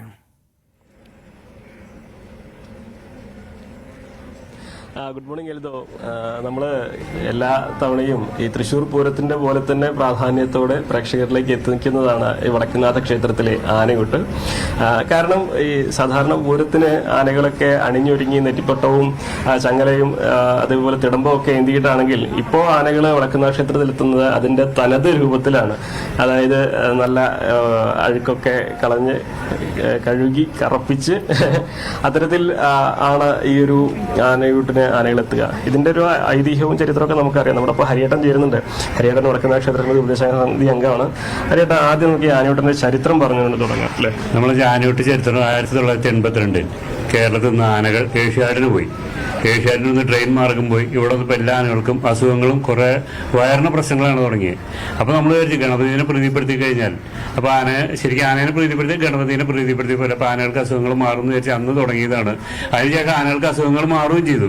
അപ്പോൾ അടുത്ത വർഷം നമ്മൾ ആദ്യം ഗണപതി ഹോമം, അടുത്ത വർഷം ആനയൂട്ട് തുടങ്ങി. ഇതിപ്പോൾ 42ാമത്തെ വർഷമാണ് ഒരു മുടക്കവും ഇല്ലാതെ വടക്കുന്നാഥ ക്ഷേത്രത്തിൽ അഷ്ടദൈവമാണ് ആനയൂട്ട് നടക്കുന്നത്. കോവിഡ് ഉള്ള കാലത്തും നമ്മൾ ഒരാനയ്ക്ക് ആനയൂട്ട് നടത്തി മുടക്കമില്ലാതെ 42 വർഷം ഈ വർഷവും വളരെ വൃത്തിയായിട്ടാണ് നടക്കുന്നത്. ഇത് അന്ന് എത്ര ആനകളായിരുന്നു, ഇന്ന് എത്ര ആനകളുണ്ട്? ആദ്യത്തെ വർഷം നമുക്ക് 12 ആനയാണ് ഉണ്ടായിരുന്നത്.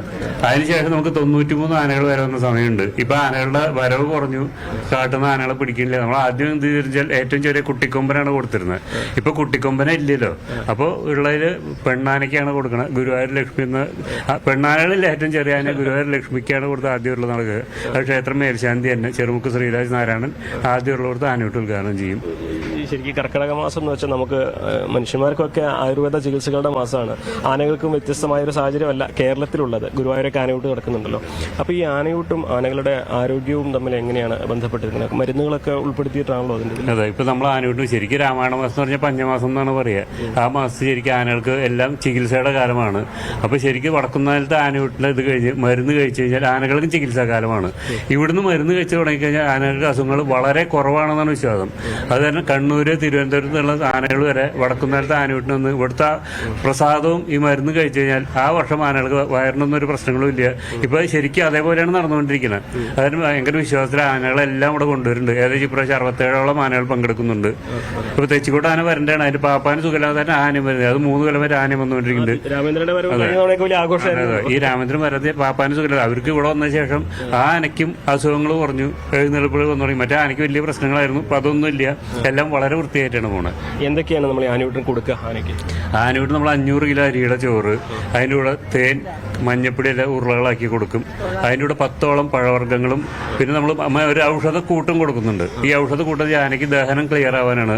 ആസിന് പ്രത്യേകം പറഞ്ഞുണ്ടാക്കിയ ഒരു 8ഓളം ആയുർവേദ മരുന്നുകൾ ചേർത്തുള്ള ഔഷധക്കൂട്ടാണ് കൊടുക്കുന്നത്.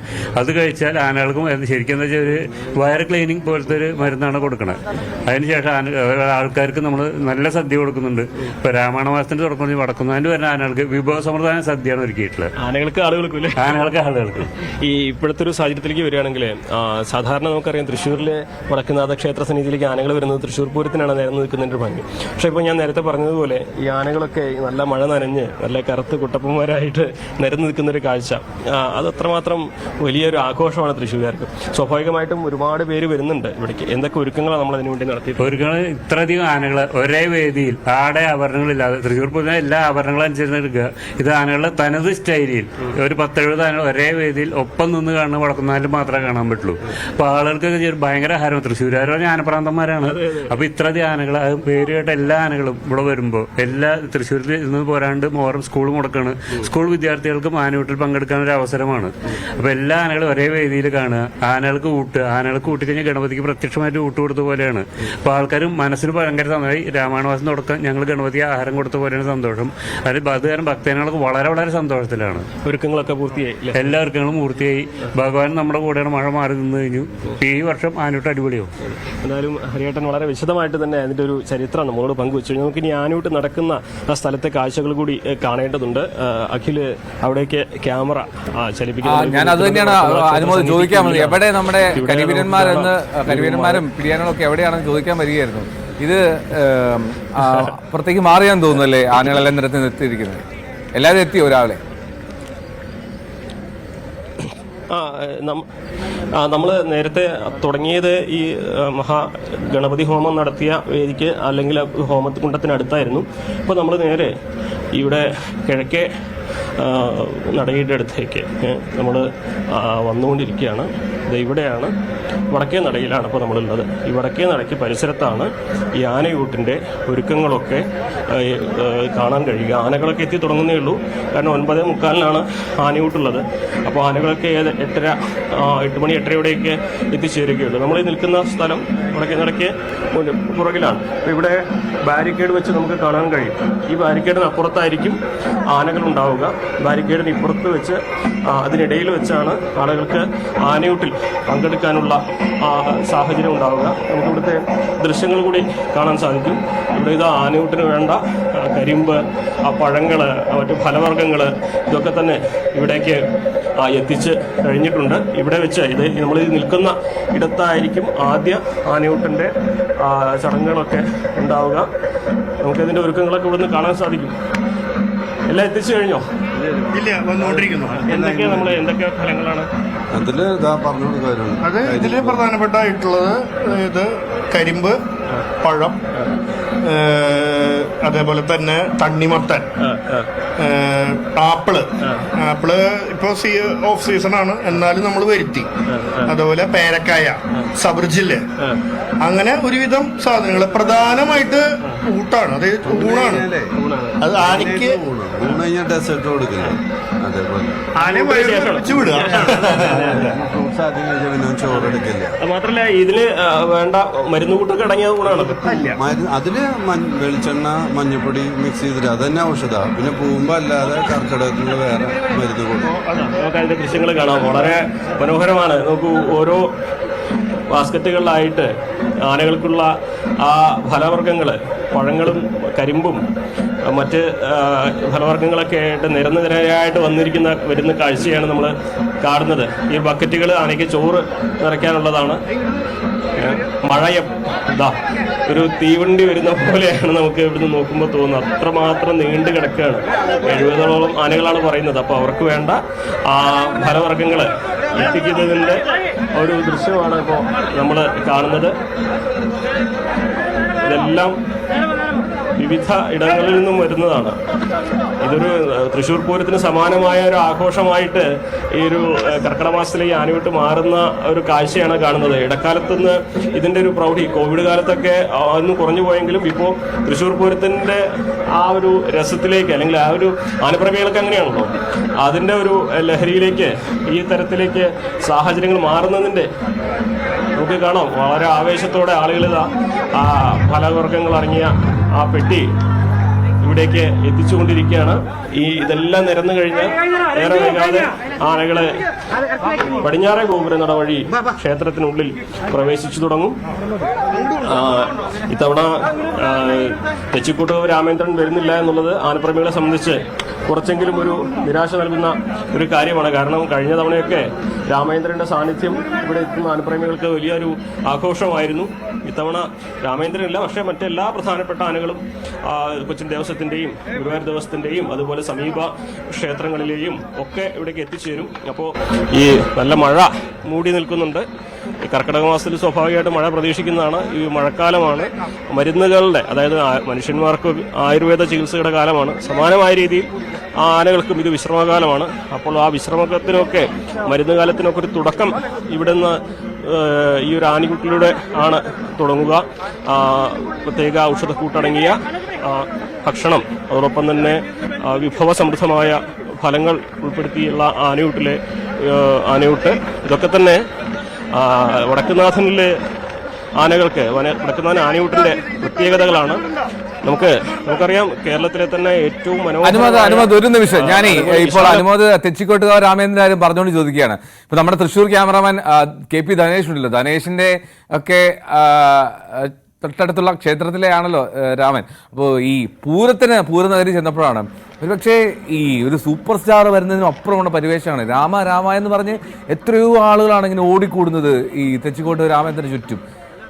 ഒരുമാതിരി തൃശ്ശൂരിലെ ഒരു അധികായനയം എന്നുള്ള മട്ടിലാണ് രാമൻ ആ തലയെടുപ്പോടി നിൽക്കുകയും രാമന്റെ തലപ്പൊക്കം തന്നെയാണല്ലോ അതിലേറ്റവും പ്രധാനം. എന്താണ് രാമൻ ഇന്ന് വരാത്തതിന്റെ കാരണം എന്താണ് അനുമോദ്? രാമൻ ഇല്ലാത്തത് ആനപ്രേമികൾക്ക് ഒരു നിരാശയായിരിക്കുമല്ലോ.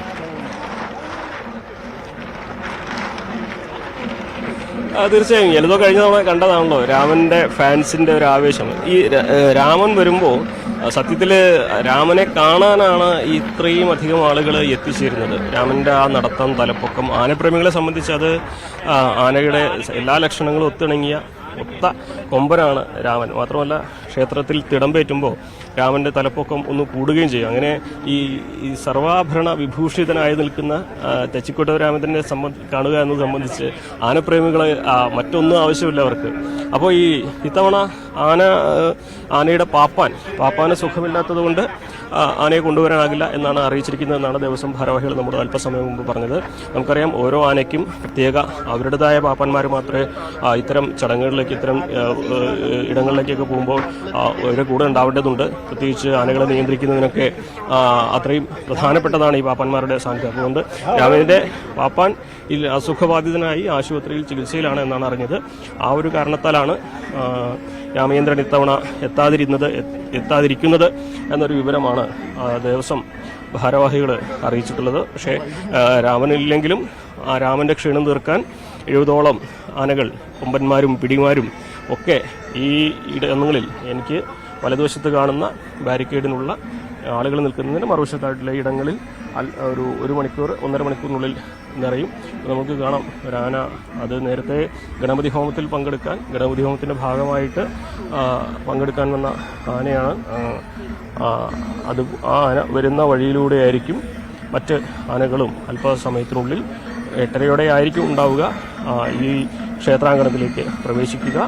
പടിഞ്ഞാറേ നടവഴി കയറി വടക്കുന്നാഥനെ വലം വെച്ച് വടക്കേ നടയ്ക്ക് സമീപം ഒരുക്കിയിട്ടുള്ള ഈ ഒരു ഇടത്ത് ഓരോ ബാരിക്കേഡ് വെച്ച് കൃത്യമായി തരംതിരിച്ചിട്ടുള്ള, അകലം വെച്ചിട്ടുള്ള ഇടത്ത് ആനകളെല്ലാം തന്നെ നിരത്തി നിർത്തും. അവിടെ നിന്നും 9:45 ഈ ഒരു ചടങ്ങ് ആരംഭിക്കുക. ആദ്യം ഗുരുവായൂർ ലക്ഷ്മിക്കായിരിക്കും ഇത്തവണ ആദ്യ ഉരുള നൽകുക എന്നുള്ളതാണ് അറിയാൻ കഴിയുന്നത്. സാധാരണ നേരത്തെ ഹരിയേട്ടനൊക്കെ പറഞ്ഞതുപോലെ പണ്ടൊക്കെ കുട്ടിയാനയ്ക്കാണ്, ഈ കൂട്ടത്തിലെ ഏറ്റവും ചെറിയ ആനയ്ക്കാണ് ആദ്യം ഉരുള നൽകുക. ഇപ്പോൾ കുട്ടിയാനകളില്ലാതെ ആയിരിക്കുന്നു. അതുകൊണ്ട് കൂട്ടത്തിൽ ഏറ്റവും ഇളയ ആന ആയിട്ടുള്ള ഗുരുവായൂർ ലക്ഷ്മിക്കായിരിക്കും ആദ്യ ഉരുള നൽകുക എന്നുള്ളതാണ് അറിയാനാകുന്നത്. ഇതിൻ്റെ ഒരു പ്രധാനപ്പെട്ട കാര്യം എഴുതോ, നമ്മൾ ഈ കാണുന്ന ഇടം ഇതുപോലെയൊന്നും ആകില്ല. ഇത് എല്ലാ വഴികളും വടക്കുന്നാഥ സന്നിധിയിലേക്ക് എന്ന് പറയുന്ന അവസ്ഥയിലേക്കാണ് അല്പസമയത്തിനകം കാര്യങ്ങൾ മാറുക. നമുക്കറിയാം, ഈ ഒരു ദിവസം ആനകളെ അതിൻ്റെ തനത് സൗന്ദര്യത്തിൽ, അല്ലെങ്കിൽ ആനപ്രേമികൾ കാണാൻ ആഗ്രഹിക്കുന്ന ആനകൾ ആടയാഭരണങ്ങളൊന്നും ഇല്ലാതെ, വിഭൂഷണങ്ങളൊന്നും ഇല്ലാതെ കാണാൻ കഴിയുന്ന ഒരു അവസരമാണ് ഇന്നുള്ളത്. അപ്പോൾ അതിനെ ആ ആനകളെ കാണുവാനും അവർക്ക് ആനയൂട്ടിൽ പങ്കെടുക്കുവാനും അതിൻ്റെ സ്വാഭാവികമായിട്ട് ഇപ്പോൾ സാമൂഹ്യ മാധ്യമങ്ങളിലൊക്കെ ഈ ആനയൂട്ടിൻ്റെ ദൃശ്യങ്ങൾ എല്ലാ തവണയും വൈറലാവുന്നതുണ്ട്. അപ്പോൾ അത്തരത്തിൽ ദൃശ്യങ്ങൾ പകർത്താനും ആനകൾക്കൊപ്പം സെൽഫി എടുക്കാൻ വരെ ഇവിടെ ആനപ്രേമികൾ മത്സരിച്ചെത്തുന്ന ഒരു കാഴ്ചയാണ് നമുക്കിനി കാണാൻ പോകുന്നത്. കഴിഞ്ഞ തവണയും സമാനമായ സാഹചര്യമായിരുന്നു.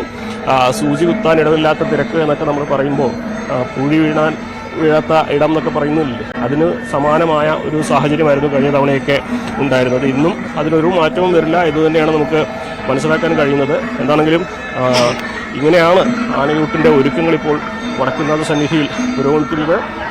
ആനകൾക്ക് ഭക്ഷണം നൽകാനുള്ള വലിയ ബക്കറ്റുകൾ, ഇതിൽ ചോറും അതുപോലെ തന്നെ മറ്റ് വിഭവങ്ങളെല്ലാം കൂട്ടി വലിയ ഉരുളകളായിട്ട് ഇതിൽ ബക്കറ്റിൽ വെച്ചാണ്, അതിൽ നിന്നാണ് എടുത്തു കൊടുക്കുക. അതിനുശേഷം ഫലവർഗ്ഗങ്ങൾ ആനകൾക്ക് വേറെ കൊടുക്കും. അപ്പോൾ എന്താണെങ്കിലും വരും മണിക്കൂറുകൾ നമ്മൾ കാത്തിരിക്കുന്നത് ഈ ഒരു ആന പൂരത്തിനാണ്. വാദ്യഘോഷങ്ങളൊക്കെ അകമ്പടിയൊന്നുമില്ലാതെ ആനകളായിട്ട് തന്നെ ആനകളുടെ തനത് സൗന്ദര്യത്തിൽ, അതായത് നെറ്റിപ്പട്ടമോ പഞ്ചാവരങ്ങളോ മറ്റൊന്നുമില്ലാതെ ആ തരത്തിൽ ആനകളെ കാണാനുള്ള ഒരു അവസരമാണ്. ആനയെ എത്രമാത്രം ഭംഗിയോടുകൂടി ഈ ആഭരണ വിഭൂഷങ്ങളൊന്നും ഇല്ലാതെ ആനയെ നേരിട്ട് ഇങ്ങനെ സൗന്ദര്യം ആസ്വദിക്കാൻ പറ്റിയൊരു സമയമാണ് എന്നുള്ള ഏറ്റവും പ്രധാനപ്പെട്ട കാര്യം. നേരത്തെ ഈ അനുമ സൂചിപ്പിച്ചോലെ ഈ തെച്ചിക്കോട്ട് രാമേന്ദ്രന്റെ ഒക്കെ വരവെന്നൊക്കെ പറഞ്ഞാലല്ലോ, അതൊക്കെ ഒന്നൊന്നര വരവാണ്. അവരുടെ പാപ്പാന്മാരും ഭയങ്കര ഫേമസാ, ഈ വലിയ ആരാധകർന്നുണ്ട്. അത് രാമേട്ടനായാലും കടുകൻ രാജേഷൊക്കെ ആയാലും ഈ പൂരപ്രേമികൾക്കിടയിൽ വളരെ സുപരിചിതരാണ്. എന്തായാലും രാമൻ വരുമ്പോൾ നമുക്ക് കാത്തിരിക്കാം. സി വി അനുമോദാണ് വിവരങ്ങൾ നൽകിയത് തൃശ്ശൂരിൽ നിന്ന് ആനയൂട്ടിന്റെ വിശേഷങ്ങൾ പങ്കുവച്ചത്.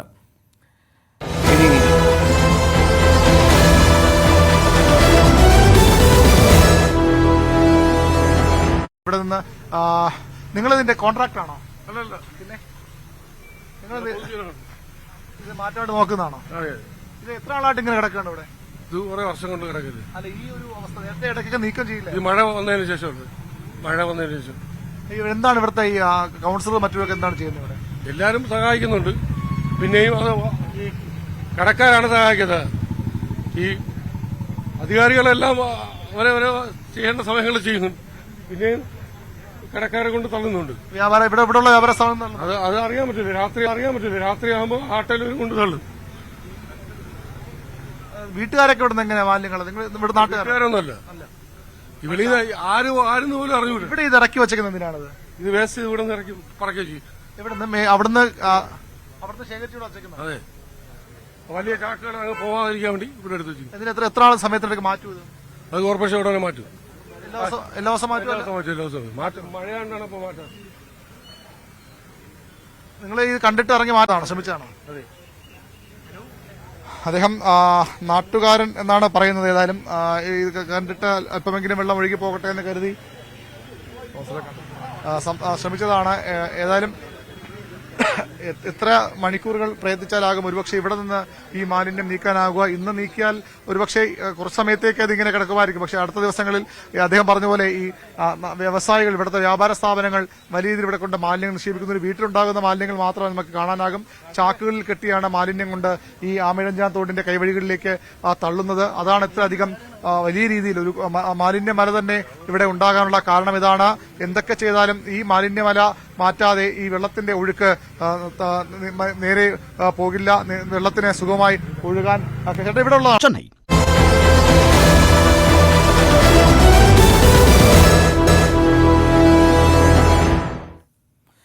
മോർണിംഗ് ന്യൂസ് തുടരുകയാണ്. നമുക്കറിയാവുന്ന പോലെ ഇന്ന് കർക്കിടകം ഒന്നാണ്. അങ്ങനെ രാമായണ മാസത്തിന്റെ തുടക്കം കൂടിയാണ് ഇന്ന്. ഈ ഭക്തിസാന്ദ്രമായിട്ടുള്ള പുലരികൾ, ഭക്തിസാന്ദ്രമായിട്ടുള്ള സന്ധ്യാനേരങ്ങൾ, ഇതൊക്കെയാണ് ഈ ഹൈന്ദവ വിശ്വാസികളെ സംബന്ധിച്ച് രാമായണ മാസത്തിലെ ഏറ്റവും പ്രധാനപ്പെട്ട കാര്യം. ക്ഷേത്ര ദർശനങ്ങളിലൊക്കെയായി ഒരു ഐശ്വര്യത്തിൻ്റെ ചിങ്ങത്തെ വരവേൽക്കുന്ന ഒരു മാസം കൂടിയാണ് കർക്കിടകം.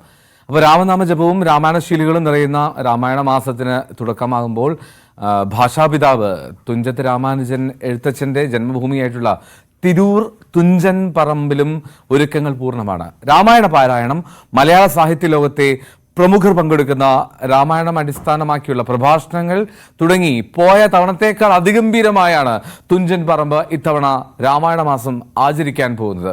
അനുമോദിന്റെ റിപ്പോർട്ടിലേക്ക്. മറ്റൊരു കർക്കിടക മാസം കൂടി തുടങ്ങുകയാണ് രാമായണ മാസം. കേരളത്തിൽ ഏറ്റവും പ്രസിദ്ധമായത് ഈ രാമായണ മാസത്തിലെ ചടങ്ങുകൾ തിരൂർ തുഞ്ചൻ പറമ്പിലാണ്. നമുക്കറിയാം, ഭാഷാപിതാവിൻ്റെ മണ്ണിലാണ് ഞാനിപ്പോഴുള്ളത്, തിരൂർ തുഞ്ചൻ പറമ്പിൽ. ഇത്തവണയും പോയ വർഷത്തേക്കാൾ ഗംഭീരമായിട്ടാണ് രാമായണ മാസം ഇവിടെ ആചരിക്കുന്നത്. അദ്ദേഹത്തിൻ്റെ ഭാഷാപിതാവിൻ്റെ ഒട്ടേറെ സ്മാരകങ്ങൾ ഇവിടെയുണ്ട്. അതുകൊണ്ട് തന്നെ ഈ മാസത്തിൽ ഇവിടെ എത്തി രാമായണ പാരായണം നടത്തി ഈ ഒരു സന്ദർശനം തന്നെ വിശ്വാസികളെ സംബന്ധിച്ചും ഭാഷാസ്നേഹികളെ സംബന്ധിച്ചും ഏറെ പാവനമായ ഒന്നാണ്. നമ്മോടൊപ്പം സ്മാരക ട്രസ്റ്റിൻ്റെ സൂപ്രണ്ട് ശ്രീ സുബ്രഹ്മണ്യൻ ചേരുന്നുണ്ട്. കഴിഞ്ഞ തവണത്തേക്കാൾ ഗംഭീരമായിട്ടായിരിക്കും അല്ലേ ഇത്തവണ? അതെ, ഈ വർഷം കഴിഞ്ഞ വർഷത്തേക്കാൾ ഗംഭീരമായി തന്നെയാണ് കാര്യങ്ങൾ. MT വാസുദേവൻ നായർ ചെയർമാനായിട്ടുള്ള തുഞ്ചൻ സ്മാരക ട്രസ്റ്റ് നടത്താൻ തീരുമാനിച്ചിട്ടുള്ളത്. എല്ലാ ദിവസവും രാമായണ പാരായണം ഉണ്ടായിരിക്കും. അതുകൂടാതെ 10 പ്രഭാഷണങ്ങൾ, രാമായണത്തെ ആസ്പദമാക്കിയിട്ടുള്ള 10 പ്രഭാഷണങ്ങൾ പ്രമുഖരായ എഴുത്തുകാരും പണ്ഡിതന്മാരും പങ്കെടുക്കുന്ന പ്രഭാഷണം ഉണ്ടായിരിക്കും. അത് ഇന്ന് ആലങ്കോട് ലീലാകൃഷ്ണൻ ഉദ്ഘാടനം ചെയ്യും. അതുകൂടാതെ അദ്ദേഹത്തെ കൂടാതെ C രാധാകൃഷ്ണൻ, ശത്രുഘ്നൻ, അതേപോലെ MN Karassery, KS Venkatachalam, doctor Usha, doctor Rajani Subodh, TT Vasudevan, doctor RVM Divakaran തുടങ്ങിയിട്ടുള്ള ആളുകൾ കൂടി പ്രഭാഷണത്തിൽ 10 ദിവസങ്ങളിലായിട്ട് പ്രഭാഷണങ്ങൾ പങ്കുകൊള്ളും. തുടർച്ചയായിട്ടാണോ? തുടർച്ചയായിട്ടല്ല, വ്യത്യസ്തമായ ദിവസങ്ങളിലാണ് പ്രഭാഷണം ഉള്ളത്. ഇപ്പം നാളെ തുടങ്ങുമെങ്കിൽ പോലും അത് വ്യത്യസ്ത ദിവസങ്ങളിലാണ് നടന്നുകൊണ്ടിരിക്കുന്നത്. അതുകൂടാതെ സമ്പൂർണ്ണമായിട്ട് ഓഗസ്റ്റ് 10-ന് ഇവിടെ ഒരു രാമായണ പ്രശ്നോത്തരി നടക്കും. അതായത് 8ാം ക്ലാസ് മുതൽ 12ാം ക്ലാസ് വരെയുള്ള കുട്ടികൾക്ക്, ധാരാളം കുട്ടികൾ പങ്കെടുക്കുന്ന, കഴിഞ്ഞ വർഷമൊക്കെ വലിയ തോതിൽ കുട്ടികൾ പങ്കെടുത്തിട്ടുണ്ട്. അതേപോലെ വലിയ തോതിൽ തന്നെ കുട്ടികളുടെ പങ്കാളിത്തം ഇപ്രാവശ്യം പ്രതീക്ഷിക്കുന്ന ഒരു രാമായണ പ്രശ്നോത്തരി ഓഗസ്റ്റ് 10-ന് നടക്കും. 11-ന് സമ്പൂർണ്ണ രാമായണ പാരായണം ഉണ്ടാവും. ഒരു ദിവസം മുഴുവനും ഉണ്ടാവും. അങ്ങനെയുള്ള വ്യത്യസ്തമായ പരിപാടികളാണ് MT വാസുദേവൻ നായർ ചെയർമാനായിട്ടുള്ള ട്രസ്റ്റ് പ്ലാൻ ചെയ്തിട്ടുള്ളത്. തുഞ്ചൻ പറമ്പ് 2 തരത്തിലാണ്. ഏറ്റവും ഒന്ന് രാമായണ മാസത്തിലെ പ്രത്യേകിച്ചുള്ള ഈ ഒരു പ്രഭാഷണ പരമ്പര, 2 നമുക്ക് വിദ്യാരംഭ ചടങ്ങുകൾ, അതെന്നും ചെയ്യാനുള്ള സാധ്യത. അപ്പോൾ നമ്മളിപ്പോൾ നിൽക്കുന്നത് എഴുത്തച്ഛൻ്റെ എഴുത്താണിയും മറ്റും കളരിയുടെ മുമ്പിലാണ്. ഇതിൻ്റെ ഒരു പ്രത്യേകതകൾ കൂടി ഒന്ന് പ്രേക്ഷകർക്കായിട്ട് പങ്കുവെച്ചത്. ഇതിൻ്റെ പ്രത്യേകതകൾ പൊതുവെ മലയാളികൾക്ക് മുഴുവനായിട്ട് അറിയുന്നതാണ്. എഴുത്തച്ഛൻ കുട്ടികളെ വിദ്യാഭ്യസിപ്പിച്ചിരുന്ന കേന്ദ്രമായിട്ടാണ് ഇത് കേന്ദ്രമായിട്ട് കരുതപ്പെടുന്നു. ഈ കാഞ്ഞിരത്തിന് സവിശേഷതകളുണ്ടെന്നാണ് വിശ്വസിക്കുന്നത്. അതേപോലെ തന്നെ ഭാഷാസ്നേഹികൾക്ക് ഏറ്റവും പ്രിയങ്കരമായ ഒരിടം, ഭാഷാസ്നേഹികൾ നിരന്തരമായി സന്ദർശിക്കുന്ന ഒരു പുണ്യസ്ഥലം തന്നെയാണിത്. ഈ എഴുത്താണിയൊക്കെ ഇവിടെ തന്നെയാണ് അല്ലേ? എഴുത്താണി ഇവിടുത്തെ മ്യൂസിയത്തിലാണ് സൂക്ഷിച്ചിട്ടുള്ളത്. അത് നമ്മളെ തുഞ്ചൻ ഉത്സവത്തിൻ്റെ സമയത്ത് എഴുത്താണി എഴുന്നള്ളിക്കുന്ന അപൂർവ ചടങ്ങുള്ള, അതായത് അക്ഷരത്തെ സ്നേഹിക്കുന്നവർക്ക് ഏറ്റവും പ്രാധാന്യമുള്ളൊരു ചടങ്ങാണ് അക്ഷരം എഴുതുന്ന എഴുത്താണി എഴുന്നള്ളിക്കുക എന്നുള്ളത്. അത്തരം മനോഹരമായ ചടങ്ങുള്ള ഭാഷയുടെ ഉത്സവം കൂടിയാണ് ഇവിടുത്തെ ഉത്സവം. ആചാര്യൻ്റേതെന്ന് കരുതുന്ന ഗ്രഹം ഉണ്ടായിരുന്ന സ്ഥലത്താണ് ഇപ്പോൾ അവിടെ എഴുത്തിനിരുത്താനുള്ള പാരമ്പര്യ എഴുത്താശാന്മാരുടെ മണ്ഡപം തോന്നുന്നു. മണ്ഡപം, നമ്മളുടെ കൃഷ്ണശിലാ മണ്ഡപം ഇരിക്കുന്നത് അവിടെയാണ്. അതുകൂടാതെ സരസ്വതി മണ്ഡപം, കിളിമകൾ, ഇങ്ങനെയുള്ള അദ്ദേഹത്തിൻ്റെ കുളം, അതേപോലെ തന്നെ നല്ല ഭാഷയുടെ പരിണാമ ദിശകളെ സൂചിപ്പിക്കുന്ന, ഭാഷാസ്നേഹികൾക്ക് പഠനത്തിനും അതേപോലെ മനസ്സിലാക്കുന്നതിനും സഹായിക്കുന്ന ഒരു മ്യൂസിയം അടക്കം എല്ലാം ഉണ്ട്. ഈ രാമായണത്തിന്റെ തന്നെ പല വകഭേദങ്ങളുണ്ട് അല്ലേ? ആധ്യാത്മ രാമായണത്തിന് പുറമെ അതിന്റെ എല്ലാം ഓരോ ഈ പ്രഭാഷണങ്ങളിലും മറ്റ് ചർച്ചകളിലൊക്കെ അതെല്ലാം പരാമർശിക്കുന്ന തരത്തിലായിരിക്കുമല്ലേ ഈ വർഷം? രാമായണത്തിന്റെ വ്യത്യസ്ത കാര്യങ്ങൾ ഈ വർഷം രാമായണം എന്നുള്ളത് നമ്മൾ എഴുത്തച്ഛൻ്റെ അധ്യാത്മരാമായണത്തെ അതിൻ്റെ എല്ലാ തലത്തിലും അതിൻ്റെ വിവിധ ഘടകങ്ങളെക്കുറിച്ചും വിവിധ മേഖലകളെക്കുറിച്ചും അത് കടന്നുപോയിട്ടുള്ള കാര്യങ്ങളെക്കുറിച്ചും എല്ലാം പ്രഭാഷകർ ഇത് ചെയ്യുന്നുണ്ട്. അതുകൂടാതെ കമ്പരാമായണത്തിൻ്റെ ആസ്വാദനം എന്നിട്ട് ഒരു ദിവസം അങ്ങനെ KS വെങ്കടാചലത്തിൻ്റെ ഒരു പ്രഭാഷണം ഉണ്ട്. അതായത് നമ്മൾ രാമായണം എന്നുള്ള രാമായണം എന്നുള്ള എഴുത്തച്ഛൻ്റെ രാമായണത്തെ അല്ലെങ്കിൽ അതിൻ്റെ കൂടുതൽ ആളുകളിലേക്ക് അത് മനോഹരമായി എത്തിക്കാൻ കഴിയുക, അത് കൂടുതൽ മനസ്സിലാക്കിക്കുക, അതിൻ്റെ ഊർജം ആളുകൾക്കുണ്ടാക്കുക എന്നുള്ളത് തന്നെയാണ് പ്രഭാഷണങ്ങളിലേക്ക് ഉദ്ദേശം. ഈ ഒരു മാസം ഇവിടെ എത്തിക്കഴിഞ്ഞാൽ രാമായണവുമായി ബന്ധപ്പെട്ട കാര്യങ്ങൾ മനസ്സിലാക്കാം, ഒപ്പം എഴുത്തച്ഛൻ്റെ സ്മാരകങ്ങളെല്ലാം കണ്ട് മനസ്സിലാക്കി തിരിച്ചു പോവുകയും ചെയ്യാം അല്ലേ? തീർച്ചയായിട്ടും. എഴുത്തച്ഛൻ അധ്യാത്മരാമായണം വിവർത്തനം ചെയ്തു എന്ന് മാത്രമല്ല, ഈ അധ്യാത്മരാമായണത്തെക്കുറിച്ച് മനസ്സിലാക്കുക എന്നതിനോടൊപ്പം തന്നെ മലയാള ഭാഷയെ നാം എങ്ങനെ ഹൃദയത്തിലേക്ക് എടുക്കണം എന്ന് മനസ്സിലാക്കാനും കൂടിയുള്ള ഒരു അവസരമായിട്ട് ആളുകളിത് വിനിയോഗിക്കട്ടെ എന്നാണ് ഞങ്ങൾ ആഗ്രഹിക്കുന്നത്. അതാണ്, ഭാഷാ സ്നേഹികൾക്ക് എപ്പോൾ വേണമെങ്കിലും ഇവിടേക്ക് എത്താം. പക്ഷേ ഈ ഒരു രാമായണ മാസത്തിൽ എത്തുകയാണെങ്കിൽ രാമായണത്തിൽ ആസ്വദിക്കാം, അതിൻ്റെ വിവിധ വിവർത്തനങ്ങളും അല്ലെങ്കിൽ അതിനെക്കുറിച്ച് ആസ്പദമായുള്ള പ്രഭാഷണങ്ങൾ ശ്രവിക്കാം. അത്തരത്തിൽ പല കാര്യങ്ങളും ഈ ഒരു മാസം ഇവിടെയുണ്ട്. അപ്പോൾ അതിൻ്റെ വിശദാംശങ്ങളാണ് അദ്ദേഹം പങ്കുവച്ചത്. എന്താണെങ്കിലും തിരൂർ തുഞ്ചൻ പറമ്പ് രാമായണ മാസത്തിനായിട്ട് ഒരുങ്ങിക്കഴിഞ്ഞു. ജിഷാദ് വളാഞ്ചേരിക്കൊപ്പം CV അനുമോദ്, ന്യൂസ് 18. ഉപതെരഞ്ഞെടുപ്പ് അടുത്തിരിക്കെ പാലക്കാട് BJPയിൽ കലാപം. ശോഭാ സുരേന്ദ്രൻ, C കൃഷ്ണകുമാർ വിഭാഗങ്ങൾ തമ്മിലുള്ള വിഭാഗീയത വീടാക്രമണത്തിലേക്ക് വരെ എത്തിയതോടെ സംസ്ഥാന നേതൃത്വം ഇടപെടുകയാണ്. BJP അധ്യക്ഷൻ K സുരേന്ദ്രന്റെ പിന്തുണ ഉള്ളതിനാൽ തന്നെ C കൃഷ്ണകുമാർ വിഭാഗം ജില്ലയിൽ ശക്തരാണ്. ഉപതെരഞ്ഞെടുപ്പിൽ പാലക്കാട് മണ്ഡലത്തിലെ സ്ഥാനാർത്ഥി നിർണയം BJPക്ക് കീറാമുട്ടിയാവും. K സുരേന്ദ്രൻ, ശോഭാ സുരേന്ദ്രൻ, C കൃഷ്ണകുമാർ എന്നിവരുടെ പേരുകൾ സ്ഥാനാർത്ഥികളായി പറഞ്ഞു കേൾക്കുന്നുണ്ട്. ഇതിനിടെയാണ് ശോഭാ സുരേന്ദ്രൻ, C കൃഷ്ണകുമാർ വിഭാഗങ്ങൾ പരസ്യമായി പാലക്കാട് കൊമ്പുകോർക്കുന്നത്. ഫേസ്ബുക്കിൽ C കൃഷ്ണകുമാറിന്റെ ചിത്രത്തിന് താഴെ പാർട്ടിയുടെ അധോഗതിക്ക് കാരണമെന്ന് കമന്റിട്ട BJP മുൻ കൗൺസിലറും ശോഭാ സുരേന്ദ്രന്റെ പാലക്കാട്ടെ പ്രധാന അനുയായിയുമായ അച്യുതാനന്ദന്റെ വീടിന് നേരെ കഴിഞ്ഞ മാസം ആക്രമണമുണ്ടായി. തൊട്ടു പിന്നാലെ C കൃഷ്ണകുമാറിനെതിരെ തെരഞ്ഞെടുപ്പ് ഫണ്ട് വെട്ടിപ്പുമായി ബന്ധപ്പെട്ട ആരോപണവും പുറത്തുവന്നു. അച്യുതാനന്ദന്റെ വീട് ആക്രമിച്ച കേസിൽ 5 യുവമോർച്ച പ്രവർത്തകരെ കഴിഞ്ഞ ദിവസം പോലീസ് അറസ്റ്റ് ചെയ്തിരുന്നു. കൃഷ്ണകുമാറുമായി അടുത്ത ബന്ധമുള്ളവരാണ് പിടിയിലായതെന്നാണ് ശോഭാ സുരേന്ദ്രൻ വിഭാഗത്തിന്റെ ആരോപണം. അച്യുതാനന്ദനെ അറിയില്ലെന്ന് പറഞ്ഞ് K സുരേന്ദ്രൻ തടിയൂരി. അറിയില്ല, എനിക്ക് എന്താണ് സംഭവം അറിയാത്ത കാര്യത്തിൽ ഞാൻ എങ്ങനെ മറുപടി പറയും? അല്ല, അതിനൊക്കെ ഞാനാണ് മറുപടി പറയേണ്ടത്. എനിക്കറിയില്ല. ഞാനിപ്പോൾ ഇന്ന് രാവിലെയാണ് ഞാൻ വന്നത്. ഞാൻ അങ്ങനെ ഒരു സംഭവം അറിഞ്ഞിട്ടില്ല. K സുരേന്ദ്രന്റെ അടുത്ത അനുയായിയാണ് C കൃഷ്ണകുമാർ. BJPയുടെ പാലക്കാട്ടെ സ്ഥിരം സ്ഥാനാർത്ഥിയായ C കൃഷ്ണകുമാറിനെതിരെ പാർട്ടിയിൽ പടയൊരുക്കം ശക്തമായ സാഹചര്യത്തിലാണ് K സുരേന്ദ്രൻ നേരിട്ടെത്തി അനുനയ നീക്കം നടത്തിയത്. S Vinesh Kumar, news 18, Palakkad. മറ്റൊരു പ്രധാനപ്പെട്ട ഇപ്പോൾ വരുന്നത് ജമ്മു കാശ്മീരിൽ ഭീകരരുമായുള്ള ഏറ്റുമുട്ടലിൽ 4 സൈനികർക്ക് വീരമൃത്യു. ഡോഡ ജില്ലയിലുണ്ടായ ഏറ്റുമുട്ടലാണ് ഒരു ഓഫീസർ ഉൾപ്പെടെ 4 സൈനികർ വീരമൃത്യു വരിച്ചത്. ഭീകരർക്കായുള്ള തെരച്ചിൽ തുടരുകയാണ്. രാകേഷ് വിവരങ്ങൾ നൽകും ന്യൂസ് ഡെസ്കിൽ നിന്ന്. രാകേഷ്, ഇതെപ്പോഴാണ് സംഭവം? ഈ ഭീകരരുടെ സാന്നിധ്യം നേരത്തെ അതിൽ ഇന്റലിജൻസ് റിപ്പോർട്ടുകളൊക്കെ ഉണ്ടായിരുന്നു. എൽദോ, ഡോഡ ജില്ലയിലാണ് ഏറ്റുമുട്ടലുണ്ടായത്. 4 സൈനികർ വീരമൃത്യു വരിക്കുകയും ചെയ്തു. അതായത് ഇന്നലെ രാത്രിയാണ് ഇവിടെ തെരച്ചിൽ, വൈകിട്ടോടുകൂടിയാണ് ഇവിടെ തെരച്ചിൽ ആരംഭിക്കുന്നത്. അതായത് കൃത്യമായ വിവരത്തിൻ്റെ അടിസ്ഥാനത്തിലായിരുന്നു ജമ്മു കശ്മീർ സ്പെഷ്യൽ പോലീസ് ഒപ്പം തന്നെ രാഷ്ട്രീയ റൈഫിൾസൊക്കെ ചേർന്നുകൊണ്ട് സംയുക്ത സുരക്ഷാ സേന അവിടെ തെരച്ചിൽ നടത്തുന്നത്. ഇതിനിടയിൽ അവിടുത്തെ ഭൂപ്രദേശം നമ്മൾ ശ്രദ്ധിക്കണം. കുറ്റിക്കാടുകൾ നിറഞ്ഞ പ്രദേശമാണ്, ഒരു മോശം കാലാവസ്ഥ ഇതൊക്കെ ഉണ്ട്. എങ്കിൽ പോലും അവിടെ ഭീകരർക്കായുള്ള തെരച്ചിൽ നടത്തുകയായിരുന്നു സൈന്യം. തുടർന്ന് ഭീകരരും സൈന്യവും തമ്മിൽ വെടിവെപ്പുണ്ടായി. പക്ഷേ ഈ കുറ്റിക്കാടുകൾ ഒളിക്കുന്ന അല്ലെങ്കിൽ അവിടെ നിന്ന് രക്ഷപ്പെടാനുള്ള ശ്രമം പിന്നീട് ഭീകരരുടെ ഭാഗത്തുണ്ടായി. പക്ഷേ സുരക്ഷാ സേന അവരെ പിന്തുടരുകയായിരുന്നു. ഇതിനിടയിലാണ് ഒരു ഓഫീസർ ഉൾപ്പെടെ 4 സൈനികർ ആക്രമിക്കപ്പെടുന്നത്. 4 പേരും വീരമൃത്യു വരിച്ചിരിക്കുന്നു എന്നാണ് ഇപ്പോൾ പുറത്തു വരുന്ന വിവരങ്ങൾ.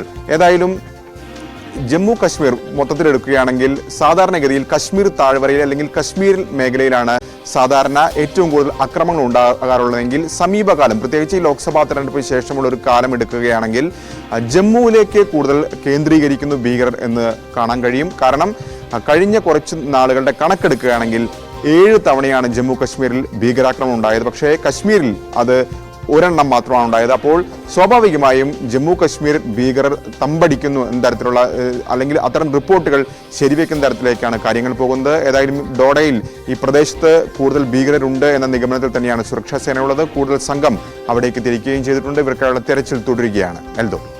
ഓക്കെ, എന്നാൽ 4 സൈനികർക്ക് വീരമൃത്യു വരിക്കേണ്ടി വരുന്ന സാഹചര്യമാണ് അവിടെ ഡോഡ ജില്ലയിൽ. അവിടെ ഭീകരരുടെ സാന്നിധ്യമുണ്ടായി. അത് കൃത്യമായ വിവരത്തെ തുടർന്ന് ഒരു ഓപ്പറേഷനെ ശ്രമിക്കുകയായിരുന്നു. അവിടെ ഇന്നലെ രാത്രി 9 മണിക്ക് മുതൽ ആരംഭിച്ച ഒരു തെരച്ചിലാണ്. അവിടെ പിന്നാലെ വലിയ ഏറ്റുമുട്ടൽ സംഭവിച്ചു എന്നുള്ളതാണ് ലഭ്യമാകുന്ന വിവരങ്ങൾ. രാകേഷാണ് വിവരങ്ങൾ നൽകിയത് ന്യൂസ് ഡെസ്കിൽ നിന്ന്. കാവേരി നദീജല തർക്കത്തിൽ സർവകക്ഷി യോഗം വിളിച്ച് തമിഴ്നാട് സർക്കാർ. കാവേരി വാട്ടർ റെഗുലേഷൻ കമ്മിറ്റിയുടെ നിർദ്ദേശമുണ്ടായിട്ടും കർണാടക ജലം വിട്ടു നൽകുന്നില്ല എന്ന് തമിഴ്നാട് ആരോപിക്കുന്നു. ഭാവി പരിപാടികൾ തീരുമാനിക്കാനാണ് ജലമന്ത്രി ദുരൈമുരുകന്റെ അധ്യക്ഷതയിൽ ഇന്ന് യോഗം ചേരുന്നത്. ആം ആദ്മി പാർട്ടി രാജ്യസഭാംഗം സ്വാതി മാലിവാളിനെ ആക്രമിച്ചു എന്ന കേസിൽ ഡൽഹി പോലീസ് ഇന്ന് കുറ്റപത്രം സമർപ്പിച്ചേക്കും. മെയ് 13 ഡൽഹി മുഖ്യമന്ത്രി അരവിന്ദ് കെജ്രിവാളിനെ കാണാൻ പോയപ്പോൾ സഹായി ബിഭവ് കുമാർ ആക്രമിച്ചു എന്നാണ് മാലിവാളിന്റെ ആരോപണം. സംഭവം നടക്കുമ്പോൾ അരവിന്ദ് കെജ്രിവാളിന്റെ വസതിയിൽ വിന്യസിച്ചിരുന്ന സുരക്ഷാ ഉദ്യോഗസ്ഥരെ സാക്ഷികളാക്കിയാണ് കുറ്റപത്രം തയ്യാറാക്കിയത്. 1000-ലധികം പേജുണ്ട് എന്നാണ് വിവരം. ബിഭവ് കുമാറിന്റെ 2 മൊബൈൽ ഫോണുകൾ ഉൾപ്പെടെ നിരവധി ഗാഡ്ജറ്റുകൾ പോലീസ് പിടിച്ചെടുത്തിരുന്നു. മൊബൈൽ ഫോണുകളിൽ നിന്ന് ഡിലീറ്റ് ചെയ്ത ഡാറ്റ വീണ്ടെടുക്കുന്നതിനായി ബിഭവ് കുമാറിനെ പോലീസ് കസ്റ്റഡിയിൽ 2 തവണ മുംബൈയിലേക്ക് കൊണ്ടുപോയിരുന്നു. മലപ്പുറം അരീക്കോട് 30 ലക്ഷം രൂപയുടെ കുഴൽപ്പണവുമായി 8 പേർ അറസ്റ്റിലായി. ഭാരതീയ ന്യായ സംഹിത നിയമപ്രകാരം മലപ്പുറത്ത് രേഖപ്പെടുത്തിയ 2ാമത്തെ കേസാണിത്. യൂസുഫ് അലി, ഇസ്മായിൽ സലാഹുദ്ദീൻ, ഫാഹിദ്, ഫൈസൽ, മുഹമ്മദ് ഷാക്കീർ, സൽമാനുൽ ഫാരിസ്, ജാബിർ എന്നിവരാണ് പിടിയിലായത്. 30 ലക്ഷത്തിൽ പരം രൂപയും നോട്ടെണ്ണുന്ന യന്ത്രവും 5 കാൽക്കുലേറ്ററും 6 ബൈക്കും പേപ്പർ മുറിക്കുന്ന യന്ത്രവും 14 മൊബൈൽ ഫോണുകളും പണം എത്തിക്കുന്നതുമായി ബന്ധപ്പെട്ട യാത്രാ വിവരങ്ങളും പണം കൈമാറാനുള്ള ആളുകളുടെ വിവരങ്ങളും രേഖപ്പെടുത്തിയ പുസ്തകങ്ങളും ഉൾപ്പെടെ പോലീസ് കസ്റ്റഡിയിലെടുത്തു.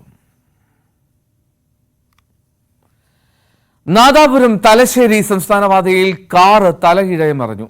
റോഡിൽ നിന്ന് തെന്നിമാറിയ കാറ് റോഡരികിലെ മൺതിട്ടയിലിടിച്ച് തലകീഴായി മറിയുകയായിരുന്നു. കാറിൽ ഡ്രൈവർ മാത്രമാണ് ഉണ്ടായിരുന്നത്.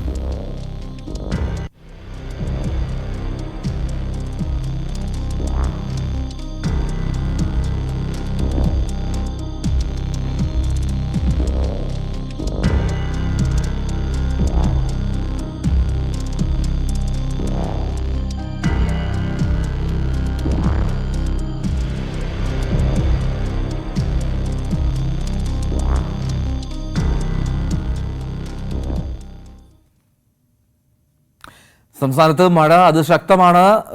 പരക്കെ മഴയുണ്ട്. മാത്രമല്ല വ്യാപകമായിട്ടുള്ള നാശനഷ്ടങ്ങൾ റിപ്പോർട്ട് ചെയ്യപ്പെടുന്നുള്ളതാണ്. എന്തായാലും ജാഗ്രതയോട് പാലിക്കുക. ഇത് ആലുവയിൽ നിന്നുള്ള ദൃശ്യങ്ങളാണ്. ആലുവ ശിവക്ഷേത്രം മുങ്ങിയിരിക്കുന്ന സാഹചര്യം. പെരിയാർ ജലനിരപ്പ് ഉയർന്നതോടുകൂടിയാണ് ശിവക്ഷേത്രത്തിലേക്ക് ഇത്തരത്തിൽ വെള്ളം കയറുകയും അത് മുങ്ങുന്ന സാഹചര്യം ഉണ്ടായിട്ടുള്ളത്. എന്താണെങ്കിലും ആലുവ ശിവക്ഷേത്രം ഇങ്ങനെ വെള്ളത്തിൽ മുങ്ങി നിൽക്കുന്ന കാഴ്ച അത് എപ്പോഴും കാണുന്നതാണ്. എങ്കിൽ പോലും ഈ സമയം ഇതാദ്യമായിട്ടാണ് ഇത്തരത്തിൽ ഒരു വെള്ളപ്പൊക്കത്തിലേക്ക് ശിവക്ഷേത്ര പരിസരം എത്തുന്നത്. ആജ്ഞ രവീന്ദ്രൻ ചേരുന്നുണ്ട് വിവരങ്ങളുമായി. ആജ്ഞ, പെരിയാറിൽ വലിയ തോതിൽ ജലനിരപ്പ് ഉയർന്നിട്ടുണ്ടോ?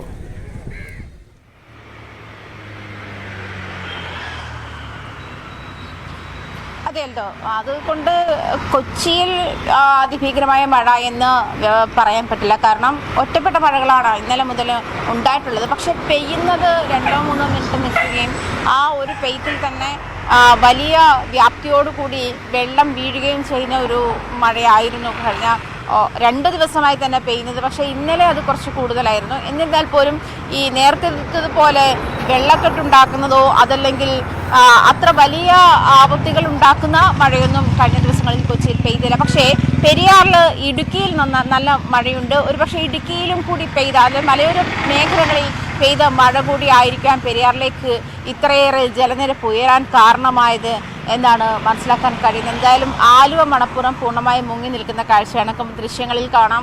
അത് ഈ വേനൽമഴ വന്നപ്പോൾ പോലും ഇത്ര വലിയ ഇൻറ്റൻസിറ്റിയോട് കൂടി വെള്ളം വന്നിരിക്കുന്ന ഒരു സാഹചര്യം ഉണ്ടായിരുന്നില്ല. അല്ലെങ്കിൽ ഇങ്ങനെ ആലുവ മണപ്പുറം ഇത്രയും മുങ്ങിപ്പോകുന്ന ഒരു പെരിയാറിൻ്റെ തീരത്താണ്. പെരിയാറിൽ വെള്ളം ഏറുമ്പോൾ എന്തായാലും അവിടേക്ക് വെള്ളം കൂടുകയും ചെയ്യും. പക്ഷേ ഇത്രയും ഈ ഒരു മഴക്കാലത്ത് അല്ലെങ്കിൽ ഈ ഒരു മൺസൂൺ തുടങ്ങിയ ശേഷം അത്ര വലിയൊരു ഇത് ഉണ്ടായിട്ടില്ല. പക്ഷെ പലയിടങ്ങളിലും മരം വീണിട്ടുണ്ട്. വലിയ അപകടങ്ങളൊന്നും എവിടെയും റിപ്പോർട്ട് ചെയ്തിട്ടില്ലെങ്കിൽ പോലും മഴ ഓറഞ്ച് അലേർട്ടാണ് എറണാകുളം ജില്ലയ്ക്കുള്ളത്. അതിൻ്റെ തീവ്രതയിൽ മഴ പെയ്തില്ല എന്ന് തന്നെയാണ് വിലയിരുത്തുന്നത്. പക്ഷേ ഈ പറഞ്ഞതുപോലെ ഇടുക്കിയിലും മലയോര പ്രദേശങ്ങളിലും എറണാകുളത്തും ഒക്കെ പെയ്ത മഴയുടെ വെള്ളം കൂടി പെരിയാറിലേക്ക് എത്തുന്നത് കൊണ്ടും ഈ വ്യാപ്തി ഇനിയും കൂടുമെന്നാണ് മനസ്സിലാക്കാൻ കഴിയുന്നത്. എൽദോ, ശരി അജ്ഞാനങ്ങൾ നൽകിയത്. എന്നാലും ആലുവയിൽ അവിടെ ശിവക്ഷേത്രം മുങ്ങിയ സാഹചര്യമാണ്. പെരിയാറിൽ ജലനിരപ്പ് ഉയർന്നു നിൽക്കുന്നു. അത് എറണാകുളത്ത് മാത്രം പെയ്ത മഴയുടെ സാഹചര്യമല്ല എന്ന് ആജ്ഞ റിപ്പോർട്ട് ചെയ്തു. തിരുവനന്തപുരം വർക്കല ടൂറിസം മേഖലയിൽ വെള്ളക്കെട്ട് രൂക്ഷമാണ്. റോഡിലൂടെ ഒഴുകിയെത്തുന്ന ജലം പാപനാശം കുന്നുകളിലൂടെ തീരത്തേക്കും ഒഴുകിയെത്തുകയാണ്. വെള്ളക്കെട്ട് മൂലം പ്രദേശവാസികളും സഞ്ചാരികളും കടുത്ത ദുരിതത്തിലാണ്. തിരുവനന്തപുരം വർക്കല കുരൈക്കണ്ണി കുറ്റിക്കാട് നിന്നും പാപനാശം കുന്നിലേക്കുള്ള റോഡിലാണ് മഴ പെയ്താൽ ദിവസങ്ങളോളം നീണ്ടുനിൽക്കുന്ന വെള്ളക്കെട്ടുള്ളത്. ടൂറിസം മേഖലയായതിനാൽ വിനോദസഞ്ചാരികൾ ഉൾപ്പെടെ കടുത്ത പ്രതിസന്ധിയാണ് നേരിടുന്നത്. റോഡിലൂടെ ഒഴുകിയെത്തുന്ന ജലം പാപനാശം കുന്നിൽ നിന്നും നേരിട്ട് തീരത്തേക്ക് പതിക്കുകയാണ് ചെയ്യുന്നത്. വെള്ളം ശക്തിയായി കുന്നിന്റെ അടിഭാഗത്തേക്ക് തുടർച്ചയായി വീഴുന്നത് കുന്നിടിച്ചിലിനും കാരണമാകുന്നു. പാപനാശം കുന്നിന്റെ വടക്ക് ഭാഗത്തെ റിസോർട്ടുകളിലേക്കുൾപ്പെടെ 100-ലേറെ സ്ഥാപനങ്ങളിലേക്ക് പോകുന്ന പ്രധാന റോഡാണിത്. ഈ ഭാഗത്തെ ഏക പാതയായതിനാൽ നിരവധി വാഹനങ്ങളാണ് ഇതുവഴി പോകുന്നത്. നിരവധി വീട്ടുകാരും ഈ കോൺക്രീറ്റ് റോഡാണ് ഉപയോഗിക്കുന്നത്. മലിനജലം കെട്ടിനിൽക്കുന്നത് പകർച്ചവ്യാധി ഭീഷണിയും സൃഷ്ടിക്കുന്നുണ്ട്. ബുദ്ധിമുട്ടാണ്. ഞങ്ങൾക്ക് ഇവിടെ ഇറങ്ങാൻ പറ്റില്ല. ഞങ്ങളുടെ വീട് മൊത്തവും വെള്ളമാണ്. ഞങ്ങൾക്ക് നടന്ന് പോകാൻ പറ്റില്ല. ഞങ്ങളെ കാലും പെറും അത്രയും ചൊറിയാണ്. റെയിൽ ഓഫീസ് തൊട്ട് ചന്തമുക്കുന്ന മൊത്തം വെള്ളം വന്ന് തേരോളം ഉള്ള ഒരു കുളത്തിൽ ഇറങ്ങിയിട്ട് അവിടെ നിന്ന് ഊറ്റ് പൊട്ടി ഒരു ഓട വഴി വന്ന് തിരുവാമ്പാണ്ടിയിലേക്ക് പോകാനുള്ള ഓട അവർ തിരിച്ചിങ്ങോട്ട് വെച്ചിരിക്കുന്നു. അന്ന് തൊട്ടേ ഞങ്ങൾ വെള്ളത്തിലാണ് കിടക്കുന്നത്. ഇവിടെ ടൂറിസ്റ്റ് കെട്ടിടങ്ങളാണ് ഇവിടെ ഉള്ളത് അത്രയും. പക്ഷേ ഇങ്ങോട്ട് വരുന്ന വഴി അവിടെ വീറമുക്കിൽ വരുമ്പോഴത്തേക്ക് വെള്ളം കാരണം വണ്ടിക്കാർ കൊണ്ടുവരില്ല. എല്ലാ റൂമും കെട്ടിടങ്ങളും അടച്ചിട്ടിരിക്കുകയാണ് ഈ വെള്ളം വരുമ്പോഴും. അപ്പം അതുകൊണ്ട് നമുക്ക് ജീവിക്കാനും ഒക്കില്ല. പ്രദേശത്തെ നീരുറവകളിലെ വെള്ളവും റോഡിലേക്കാണ് എത്തുന്നത്. തുടർച്ചയായി വെള്ളം കെട്ടിനിൽക്കുന്നത് കാരണം റോഡിന്റെ മിക്ക ഭാഗങ്ങളും തകർന്നു. പ്രദേശവാസികളും സ്ഥാപന ഉടമകളും നിരവധി തവണ നഗരസഭയുടെ ശ്രദ്ധയിൽപ്പെടുത്തിയിട്ടും പ്രശ്നപരിഹാരത്തിന് നടപടികൾ ഉണ്ടായില്ല എന്നാണ് ആരോപണം. കുറ്റിക്കാട് ബ്യൂറോ മുക്കിൽ നിന്നും തിരുവമ്പാടിയിലേക്ക് ഓടകൾ നിർമ്മിച്ച് വെള്ളം കടലിലേക്ക് ഒഴുക്കിവിട്ടാൽ വെള്ളക്കെട്ടിനും കുന്നിടിച്ചിലിനും പരിഹാരമാകുമെന്നാണ് പ്രദേശവാസികൾ പറയുന്നത്. ന്യൂസ് 18 വർക്കല. മാധ്യമ സ്വാതന്ത്ര്യത്തെ ഹനിക്കുന്നത് ജനാധിപത്യത്തിന്റെ അന്ത്യമാണെന്ന് ഹൈക്കോടതി. സത്യവും അസത്യവും എന്ത് എന്ന് ജനങ്ങൾക്കറിയാൻ അവകാശമുണ്ട്. സോളാർ കേസിൽ ജോപ്പന്റെ പ്രതികരണമെടുത്ത 2 മാധ്യമപ്രവർത്തകർക്കെതിരായിട്ടുള്ള കേസ് റദ്ദാക്കിക്കൊണ്ടുള്ള ഉത്തരവിലാണ് ഈ പരാമർശം. മാധ്യമപ്രവർത്തകരായിട്ടുള്ള പ്രദീപ് സി നെടുമൺ, പ്രശാന്ത് എന്നിവർക്കെതിരായിട്ടുള്ള കേസാണ് ഹൈക്കോടതി റദ്ദാക്കിയത്. പാലക്കാട് ചാലിശ്ശേരി പഞ്ചായത്ത് പ്രസിഡന്റ് AV സന്ധ്യ രാജിവെച്ചു. മെമ്പർ സ്ഥാനവും AV സന്ധ്യ ഒഴിഞ്ഞു. തന്നെ പ്രസിഡന്റ് ആക്കണമെന്നും ഇല്ലെങ്കിൽ കൂറുമാറുമെന്നും ലീഗ് സ്വതന്ത്രനായി മത്സരിച്ച മെമ്പർ വിജേഷ് കുട്ടൻ ഭീഷണി മുഴക്കിയിരുന്നു. ഇതിന്റെ അടിസ്ഥാനത്തിൽ വിജേഷിനെ പ്രസിഡന്റാക്കാൻ കോൺഗ്രസ് കമ്മിറ്റി തീരുമാനിച്ചു. ഇതിൽ പ്രതിഷേധിച്ചാണ് AV സന്ധ്യ മെമ്പർ സ്ഥാനം വേണ്ട എന്ന് വെച്ചത്. ഓൺലൈൻ വഴി കഥകളി പഠിക്കാൻ ആകുമോ എന്ന് ചോദിച്ചാൽ പലർക്കും സംശയമുണ്ടാകും. എന്നാൽ പൂർണ്ണമായും ഓൺലൈൻ വഴി കഥകളി പഠിച്ച് അരങ്ങേറ്റം നടത്തിയിരിക്കുകയാണ് പ്രവാസിയായിട്ടുള്ള ലക്ഷ്മി രഞ്ജിത്ത്. കോട്ടയം മാഞ്ഞൂർ സ്വദേശിനിയാണ് ലക്ഷ്മി. കലാമണ്ഡലം മയ്യനാട് രാജീവൻ നമ്പൂതിരിയിൽ നിന്നാണ് പഠനം പൂർത്തിയാക്കിയത്.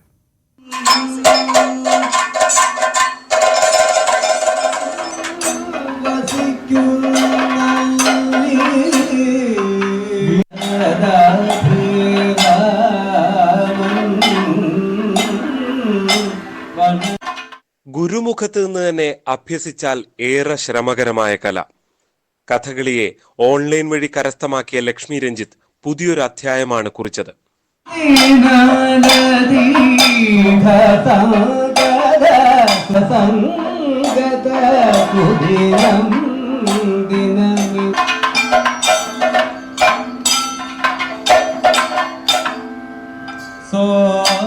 ദൗത്യം ഏറെ ശ്രമകരമായിരുന്നുവെന്ന് ഗുരു കലാമണ്ഡലം മയ്യനാട് രാജീവൻ നമ്പൂതിരിയും പറയുന്നു.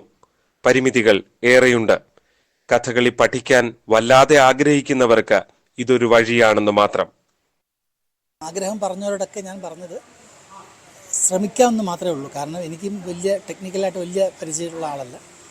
രണ്ടാമത് പല കാര്യങ്ങളും തമ്മിലൊരു ആശയവിനിമയം ഒരു ബുദ്ധിമുട്ട് പലപ്പോഴും തോന്നി. ഞാൻ പറഞ്ഞു നോക്കാം, ഒരു 2-3 ക്ലാസ് ശേഷം നമുക്ക് മുമ്പോട്ട് പോകാം, ഇത് അത്ര നിസ്സാരമായി പഠിക്കാൻ പറ്റുന്ന കാര്യമല്ലെന്ന് പറയുകയും ചെയ്തു. അങ്ങനെ 3-4 ക്ലാസ് കഴിഞ്ഞപ്പോൾ നമുക്ക് കുറേയൊക്കെ നമുക്ക് ഇതുമായിട്ട് ഇഴുകി ചേർന്ന് തുടങ്ങി, ചെറിയ ധൈര്യം തോന്നി തുടങ്ങി. കോവിഡ് കാലത്ത് തുടങ്ങിയതാണ് പഠനം. ആദ്യം ആസ്വാദന ക്ലാസുകളായിരുന്നു. ഇതിൽ നിന്നും താല്പര്യം തോന്നിയവരെയാണ് പഠിപ്പിച്ചു തുടങ്ങിയത്.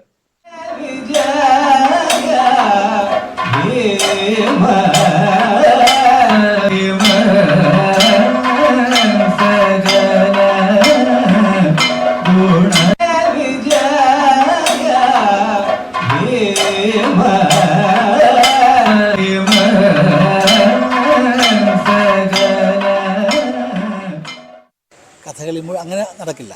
ഒരു 50% ആഗ്രഹത്തിന് അത്യാവശ്യം പഠിക്കാൻ പറ്റും. ഇപ്പോൾ ഒരു സിംഗപ്പൂരിലുള്ളൊരു കുട്ടി, 8 വയസ്സുള്ളൊരു കുട്ടി പഠിച്ച് അരങ്ങേറ്റം കഴിഞ്ഞു. ഇപ്പോൾ 2 വർഷമായി. 8 വയസ്സിൽ അരങ്ങേറ്റം നടത്തി. ഓൺലൈൻ വഴി മാത്രം പഠിച്ചാണ്. വലിയ വൃത്തികേടൊന്നും ഇല്ലാതെ. കാരണം ഓൺലൈൻ വഴി പഠിക്കുമ്പോൾ കുറേ പരിമിതികളുണ്ട്.